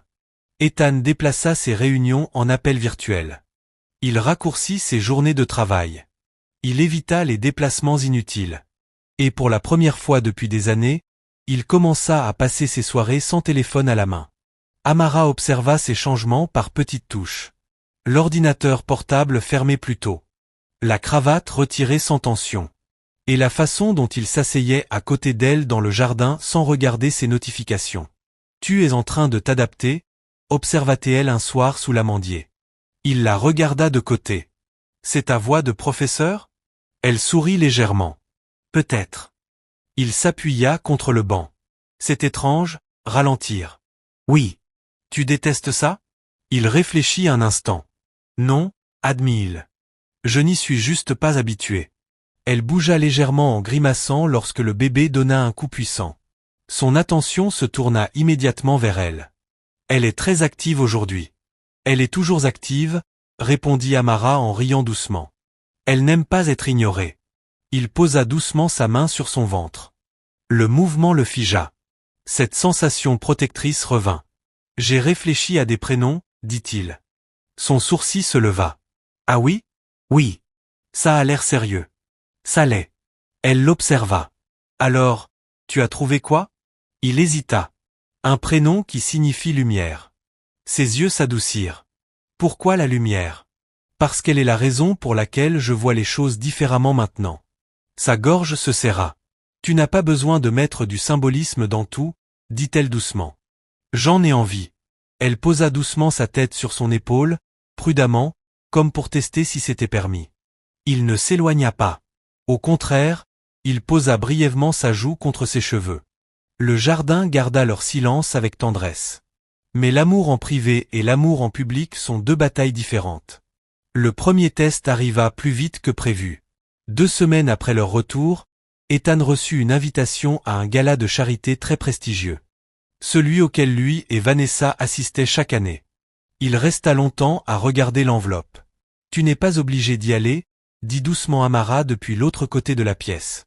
Il leva les yeux. C'est important. Comme ton ancienne relation, répondit-elle doucement. Il s'approcha d'elle. Ça te met mal à l'aise si j'y vais? Elle hésita. Oui, admit-elle. Il respecta cette honnêteté. Alors je n'irai pas. Elle cligna des yeux.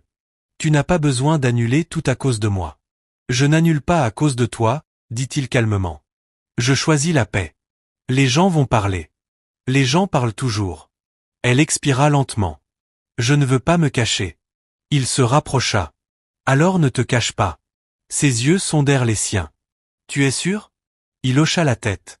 Si on fait ça, on ne le fera pas à moitié. Son cœur battait fort. Tu m'emmènerais? Oui. Elle regarda son ventre arrondi. Je suis visiblement enceinte, et c'est compliqué. C'est réel. Le mot resta suspendu. Réel? Elle releva les yeux. Ça ne te dérange pas ce qu'ils vont penser? Je me soucie de la vérité. Et quelle est-elle? Elle demanda doucement. Il ne réfléchit pas. Que je suis amoureux de toi. La confession n'était pas forte. Pas dramatique. Elle était stable. Elle expira lentement. Tu ne l'avais jamais dit. Je sais. Un silence passa. Et toi? Demanda-t-il doucement. Elle s'approcha. Moi aussi, je suis amoureuse de toi. Les mots étaient terrifiants. Et libérateurs. Il prit son visage entre ses mains avec précaution, comme si elle était fragile. Tu mérites d'être aimé sans honte, murmura-t-il. Et toi tu mérites quelqu'un qui te voit au-delà des titres des journaux, répondit-elle. Il l'embrassa alors. Pas aussi prudent que le baiser à l'hôpital. Pas retenu. Mais toujours tendre et certain. Quand ils se séparèrent, l'avenir semblait moins incertain. Le gala arriva 3 jours plus tard. Amara se tenait devant le miroir dans sa chambre, ajustant une robe de grossesse bleu doux que Madame Lawson avait aidé à choisir. La robe tombait élégamment autour d'elle, mettant en valeur sa grossesse au lieu de la cacher. Elle était radieuse. Mais nerveuse. On frappa à la porte. Entrez, dit-elle. Ethan entra. Pendant un instant, il resta simplement à la regarder. Pas la robe. Elle. Tu es magnifique, dit-il doucement. Elle rit légèrement. On dirait une phrase répétée. Ce ne l'est pas. Il s'approcha. Tu n'es pas obligé de faire ça, ajouta-t-il doucement. Je le veux, répondit-elle. Si on entre dans tout ça ouvertement, on le fait ensemble. Il lui tendit le bras. Elle le prit. Et pour la première fois depuis cette nuit pluvieuse, elle marcha à ses côtés. Pas comme une employée. Pas comme quelqu'un qu'on cache. Mais comme celle qui a été choisie. Le gala était exactement ce qu'elle imaginait. Des caméras. Des murmures. Des regards insistants. Elle les sentait. Lui aussi. Mais il ne lâcha pas sa main une seule fois. Quand un ancien partenaire d'affaires s'approcha, son sourire vacilla légèrement en remarquant la grossesse. Ethan, dit l'homme prudemment. Voici ma partenaire, répondit Ethan calmement. Pas d'hésitation. Pas d'explication. Juste la vérité. Amara sentit quelque chose se stabiliser en elle. Les murmures s'intensifièrent dans la salle. Mais elle ne se replia pas. Parce que sa main restait fermement dans la sienne. Plus tard, ils sortirent sur le balcon pour prendre l'air. Elle expira profondément. C'était intense. Il rit doucement. Tu t'en es mieux sorti que la plupart des PDG. Je rêvais de salle de classe, dit-elle légèrement. Pas de tout ça. Il se tourna complètement vers elle. Tu peux encore avoir ces salles de classe. Elle cligna des yeux. Quoi? Tu ne cesses pas d'être toi parce que tu es avec moi. Sa gorge se serra. Je ne veux pas me perdre. Tu ne te perdras pas, dit-il fermement. Je ne veux pas quelqu'un qui disparaît à côté de moi. Je veux quelqu'un qui se tient debout. Ses yeux se remplirent légèrement. Tu es différent de l'homme qui a perdu ce portefeuille. Il sourit légèrement. Tant mieux. La musique de la salle s'échappait doucement dans la nuit. Il se pencha vers elle. Épouse-moi. Elle cligna des yeux. Quoi? Pas à cause du bébé, précisa-t-il. Pas à cause de ce qui s'est passé. Il glissa la main dans sa poche. Pas pour une boîte de bagues spectaculaire. Juste sa main .je traduit tout ça en français. Je veux construire quelque chose avec toi. Intentionnellement, son cœur battait fort. Ethan, je ne te demande pas une réponse ce soir, dit-elle doucement. Je veux juste savoir si tu vois un avenir. Elle le regarda longuement, puis posa sa main sur son cœur. J'en vois un. Il expira lentement. Soulagement, certitude, et quelque chose de plus profond. Il n'avait pas besoin d'une bague pour sceller ça. À cet instant, la promesse était déjà là. Quand ils rentrèrent à l'intérieur ensemble, ils ne se protégeaient plus. Ils ne faisaient plus semblant. Ils n'expliquaient rien. Ils étaient simplement ensemble. Et quelque part, sous les lumières des lustres et les chuchotements des invités, un amour né de l'intégrité, testé par la cruauté et renforcé par le choix, avait pleinement émergé. Les contractions commencèrent à 2h17 du matin. Amara se réveilla avec une serrure aiguë dans l'abdomen. Ce n'était pas le malaise familier auquel elle s'était habituée ces derniers mois, mais quelque chose de plus profond, volontaire. Elle resta immobile un instant, respirant doucement. Une nouvelle vague arriva, plus forte. Elle se tourna légèrement dans le lit et murmura. « Ethan !» Il fut instantanément éveillé. L'instinct était devenu automatique. « Qu'est-ce qu'il y a ?» demanda-t-il, déjà assis. Elle avala sa salive, serrant les draps. « Je crois que c'est le moment. » Pendant une demi-seconde, il resta figé. Puis tout s'enchaîna. Les lumières du manoir s'allumèrent une à une tandis qu'une urgence silencieuse remplissait les couloirs. Madame Lawson apparut dans l'embrasure de la porte, calme mais vigilante. « Le sac est prêt. » Bien sûr qu'il l'était. Ethan l'avait vérifié 3 fois lui-même quelques jours plus tôt. Amara s'assit avec précaution au bord du lit tandis qu'une nouvelle contraction traversait son corps. Elle inspira lentement. « Tu vas bien ?» dit-il en s'agenouillant devant elle. « Je sais » murmura-t-elle. Elle est juste impatiente. Malgré la douleur, un faible sourire se dessinait sur son visage. Il posa ses 2 mains doucement sur les siennes. « Tu n'as pas à être forte seule. »« Je ne le suis pas » répondit-elle. Une autre contraction. Plus forte cette fois. Son emprise se resserra autour de ses doigts. « D'accord, » dit-il, voix stable mais teintée d'adrénaline. « On y va maintenant. » Le trajet jusqu'à l'hôpital sembla à la fois trop rapide et trop lent. La ville était calme à cette heure. Les lampadaires se reflétaient sur le pare-brise tandis qu'Ethan se concentrait intensément sur la route. Amara respirait avec soin à ses côtés. Inspire, expire, inspire, expire. Tu te débrouilles merveilleusement bien, murmura-t-il. Je n'ai même pas commencé, répondit-elle faiblement. Il tendit la main et serra brièvement la sienne. Je suis là. Elle hocha la tête. Et elle le crut. Le personnel hospitalier se déplaça avec efficacité dès leur arrivée. Les fauteuils roulants, les moniteurs, tout était prêt. La même chambre d'hôpital qu'ils avaient autrefois franchie avec peur les accueillait désormais avec anticipation. Elle progresse bien, dit l'infirmière après l'examen initial. Mais ça prendra du temps. Ce mot sembla soudain infini. Le temps sembla se confondre. Les contractions s'intensifièrent. Amara agrippa les barreaux du lit. Puis les mains d'Ethan. Puis les draps. La douleur arrivait par vagues, puissante et dévorante. Mais elle ne cria pas. Elle se concentra sur sa respiration. Ethan ne la quitta jamais des yeux. Pas quand ses ongles s'enfoncèrent dans sa paume. Pas quand la sueur mouilla son front. Pas quand l'épuisement s'insinua dans sa voix. « Tu es plus forte que tu ne le crois » murmurait-il sans cesse. « Je ne me sens pas forte » halta-t-elle lors d'une contraction particulièrement intense. Ça ne change pas la vérité. Elle ferma les yeux fortement. Ça fait mal. Je sais. Il esquissa presque un sourire malgré la tension. Tu as raison. Mais si je pouvais te soulager, je le ferais. Sa respiration s'emballa légèrement. Reste avec moi, murmura-t-elle. Toujours. En fin d'après-midi, l'épuisement s'était installé profondément dans ses os. Je ne sais pas si je peux continuer, admit-elle, la voix tremblante. Ethan écarta doucement les cheveux humides de son visage. Tu peux. Comment peux-tu en être sûr?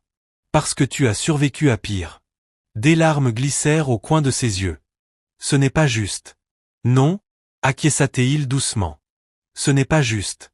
Une contraction encore, plus forte que les autres. Le médecin intervint. C'est le moment. Tout s'accéléra. Les infirmières prirent position, les instructions furent données. Poussez quand je vous le dirai, ordonna le médecin. Amara hocha faiblement la tête. Ethan lui tenait fermement la main, la stabilisant.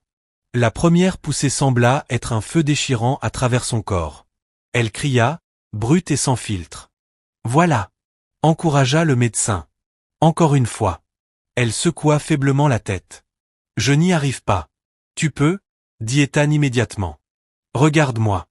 Elle força ses yeux à s'ouvrir. Son regard était stable, inébranlable. Tu n'es pas seul pour ça, dit-il fermement. Je suis là.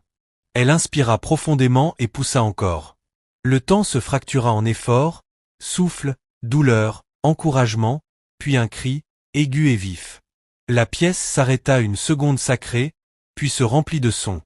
Les larmes brouillèrent instantanément la vision d'Amara. C'est elle? Murmura-t-elle désespérément. Elle est parfaite, dit le médecin avec un sourire. Ethan expira, brisé, n'ayant pas réalisé qu'il retenait sa respiration. L'infirmière plaça le petit être qui criait délicatement sur le torse d'Amara. Le monde s'arrêta. La peau de sa fille était chaude, douce, réelle. Amara laissa échapper un sanglot, non de douleur, mais de libération. Bonjour, murmura-t-elle avec émotion. Salut, mon amour. Ethan resta figé à côté du lit, les yeux brillants comme jamais il n'avait essayé de les cacher. Elle est magnifique, dit-il doucement. Amara leva les yeux vers lui. Elle a ton expression sérieuse.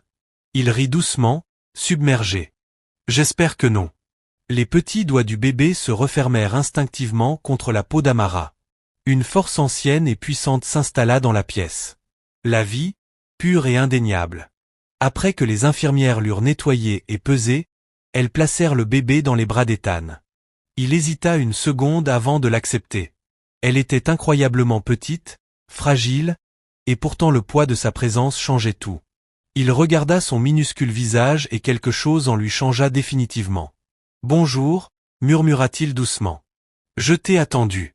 Le bébé bougea légèrement, les yeux à peine ouverts, la gorge serrée. Je te promets, murmura-t-il, la voix chargée d'émotion. Je ne te laisserai jamais douter que tu es désiré. Amara les observa depuis le lit, les larmes glissant silencieusement sur ses joues. C'était l'homme qui, autrefois, mesurait le succès en chiffres et en négociations. Maintenant, il était bouleversé par un miracle de 3 kilos. Il leva les yeux vers elle. Light? Dit-il doucement. Elle sourit. C'est son prénom. Light? Demanda-t-il doucement. Elle hocha la tête. Elle avait apporté de la lumière dans le moment le plus sombre. Son cœur se serra. Light? Répéta-t-il doucement, testant le mot. Plus tard, quand la chambre se tut et que les infirmières les laissèrent seules, Ethan s'assit près du lit tandis qu'Amara tenait leur fille contre elle. Tu l'as fait, dit-il doucement. Nous l'avons fait, corrigea-t-elle. Il se pencha et l'embrassa doucement sur le front. Je n'ai jamais été aussi fier de quoi que ce soit dans ma vie. Elle sourit légèrement. Tu as déjà conclu un accord d'1 milliard de dollars. Ceci est mieux. Elle l'observa attentivement. Tu es différent. Je sais. Tu le regrettes? Il n'hésita pas. Non. Il regarda à nouveau leur fille. Elle n'est pas seulement à toi, dit-il doucement. Elle est à nous. Le mot ne la surprit plus. Il semblait juste. Tu es sûr? Demanda-t-elle doucement. Il soutint son regard avec fermeté. Je n'ai jamais été aussi sûr de quoi que ce soit. Le silence les enveloppa chaleureusement. Dehors, la nuit tombait sur la ville. À l'intérieur, 3 vies s'étaient définitivement entremêlées. Amara appuya sa tête contre les oreillers, la fatigue prenant enfin le dessus sur l'adrénaline. Ethan resta proche, une main reposant légèrement sur la sienne et sur le petit corps du bébé. « Nous allons construire quelque chose de magnifique, dit-il doucement. Elle le regarda. « Pas parfait, ajouta-t-elle doucement. Il sourit. « Non, pas parfait. » Leur fille bougea légèrement entre eux. Mais à nous. Pour la première fois de sa vie, Amara ne se sentait pas en train de survivre. Elle sentait qu'elle commençait quelque chose. La fille qui autrefois s'était assise sous la pluie avec un portefeuille perdu venait de donner naissance à quelque chose de bien plus précieux que l'argent. L'espoir. Et cette fois, il était là pour rester. 6 mois plus tard, le manoir ne ressemblait plus à un lieu qu'Amara avait découvert par hasard. Il semblait vivre. Pas à cause des sols en marbre ou des plafonds hauts, mais grâce aux petits détails humains désormais éparpillés partout. Une couverture de bébé sur le bras d'un canapé crème. De minuscules chaussettes abandonnées près du banc du jardin. Des berceuses douces jouant faiblement le soir. Light avait changé la maison. Et Amara les avait changés. Un après-midi, Ethan se tenait près de la grande fenêtre du salon, regardant Amara dans le jardin. Elle était assise sur une couverture sous l'amandier. Light posait avec précaution sur ses genoux. Le bébé gloussait, un son clair et libre qui portait même à travers le verre. Ethan sourit sans s'en rendre compte. Ce n'était pas la vie qu'il avait un jour planifiée. C'était mieux. Amara avait changé aussi. Pas d'une manière dramatique comme les magazines le décrivaient, mais dans la confiance silencieuse de quelqu'un qui avait survécu à la peur et en était sorti stable. Son rire venait plus facilement. Sa posture respirait la force. Et quand elle tenait sa fille, il n'y avait aucune trace de doute dans ses yeux. Ethan sortit. Le soleil de fin d'après-midi chauffait le jardin alors qu'il s'approchait d'elle. Light l'aperçut immédiatement et cria, tendant les bras. Il s'agenouilla instinctivement et la souleva délicatement. « Eh bien, voilà mon accueil, dit-il doucement. » Amara sourit. « Tu es partial. »« Je l'ai élevé. »« Oui. »« Tu lui lisais des histoires » corrigea-t-elle doucement. Il pressa un doux baiser sur le front de Light. Chaque soir, sans faute, il lisait à haute voix. Parfois des articles, par habitude, parfois des livres pour enfants, parfois des passages de romans recommandés par Amara. Ça avait commencé de façon casuale. Maintenant, c'était un rituel. « Tu as été silencieuse aujourd'hui » observa Amara.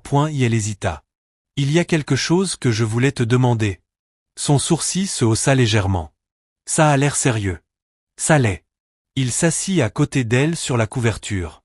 Light se blottit confortablement contre sa poitrine. « Depuis des mois, je construis ma vie autour de la survie et de l'ambition, commença-t-il doucement.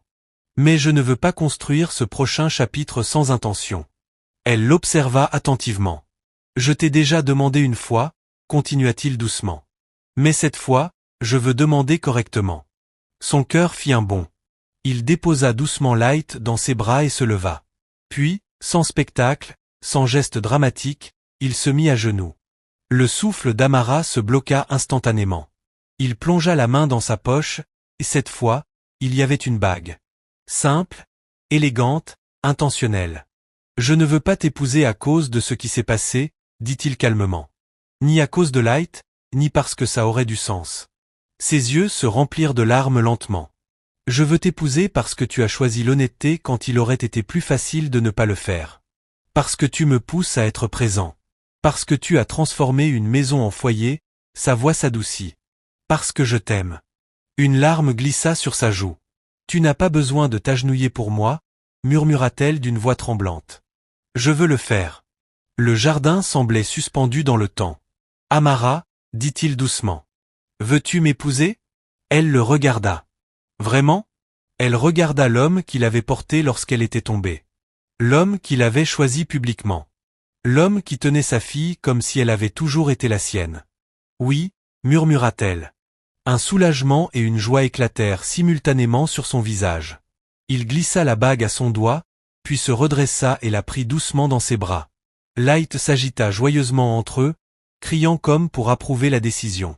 Amara rit à travers ses larmes. « Je crois qu'elle est d'accord.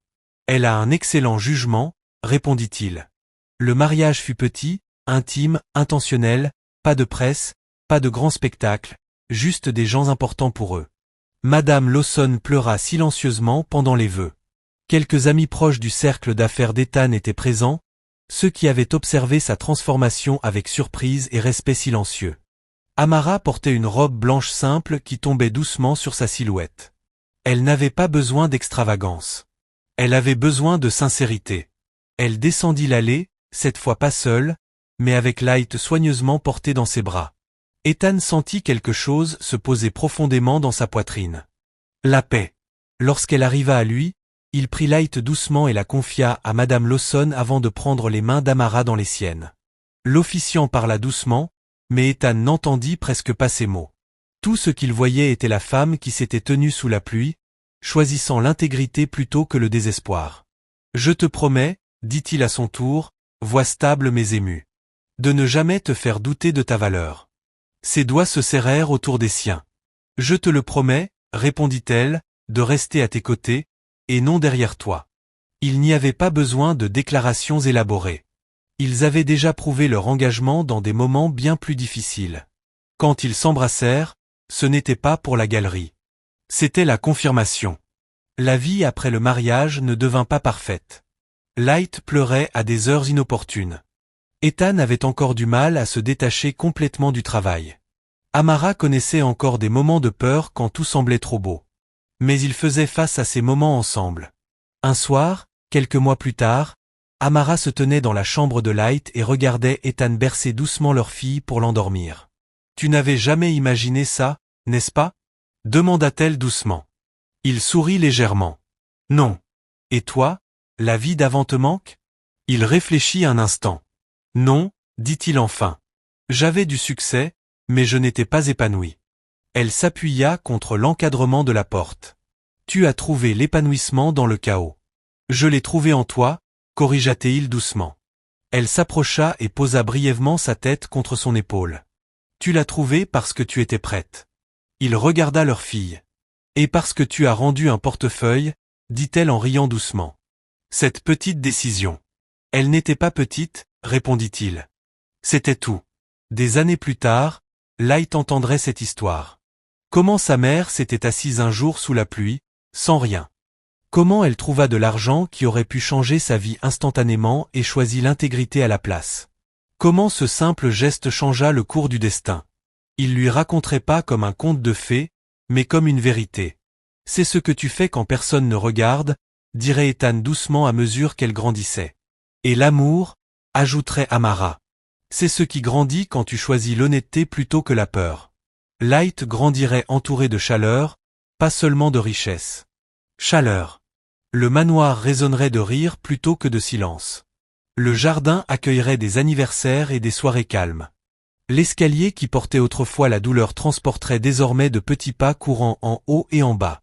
Et parfois, tard le soir, quand la maison était silencieuse, Amara se tiendrait près de la fenêtre, se souvenant de la pluie, de la faim, du poids de ce portefeuille dans ses mains tremblantes. Elle jetterait un coup d'œil à Ethan à ses côtés, à leur fille endormie dans le couloir, et murmurerait doucement pour elle-même. Ça en valait la peine, car les plus grands tournants de la vie n'arrivent presque jamais avec des trompettes. Ils arrivent silencieusement, dans des moments où personne ne regarde, où le choix entre le facile et le juste pèse lourd.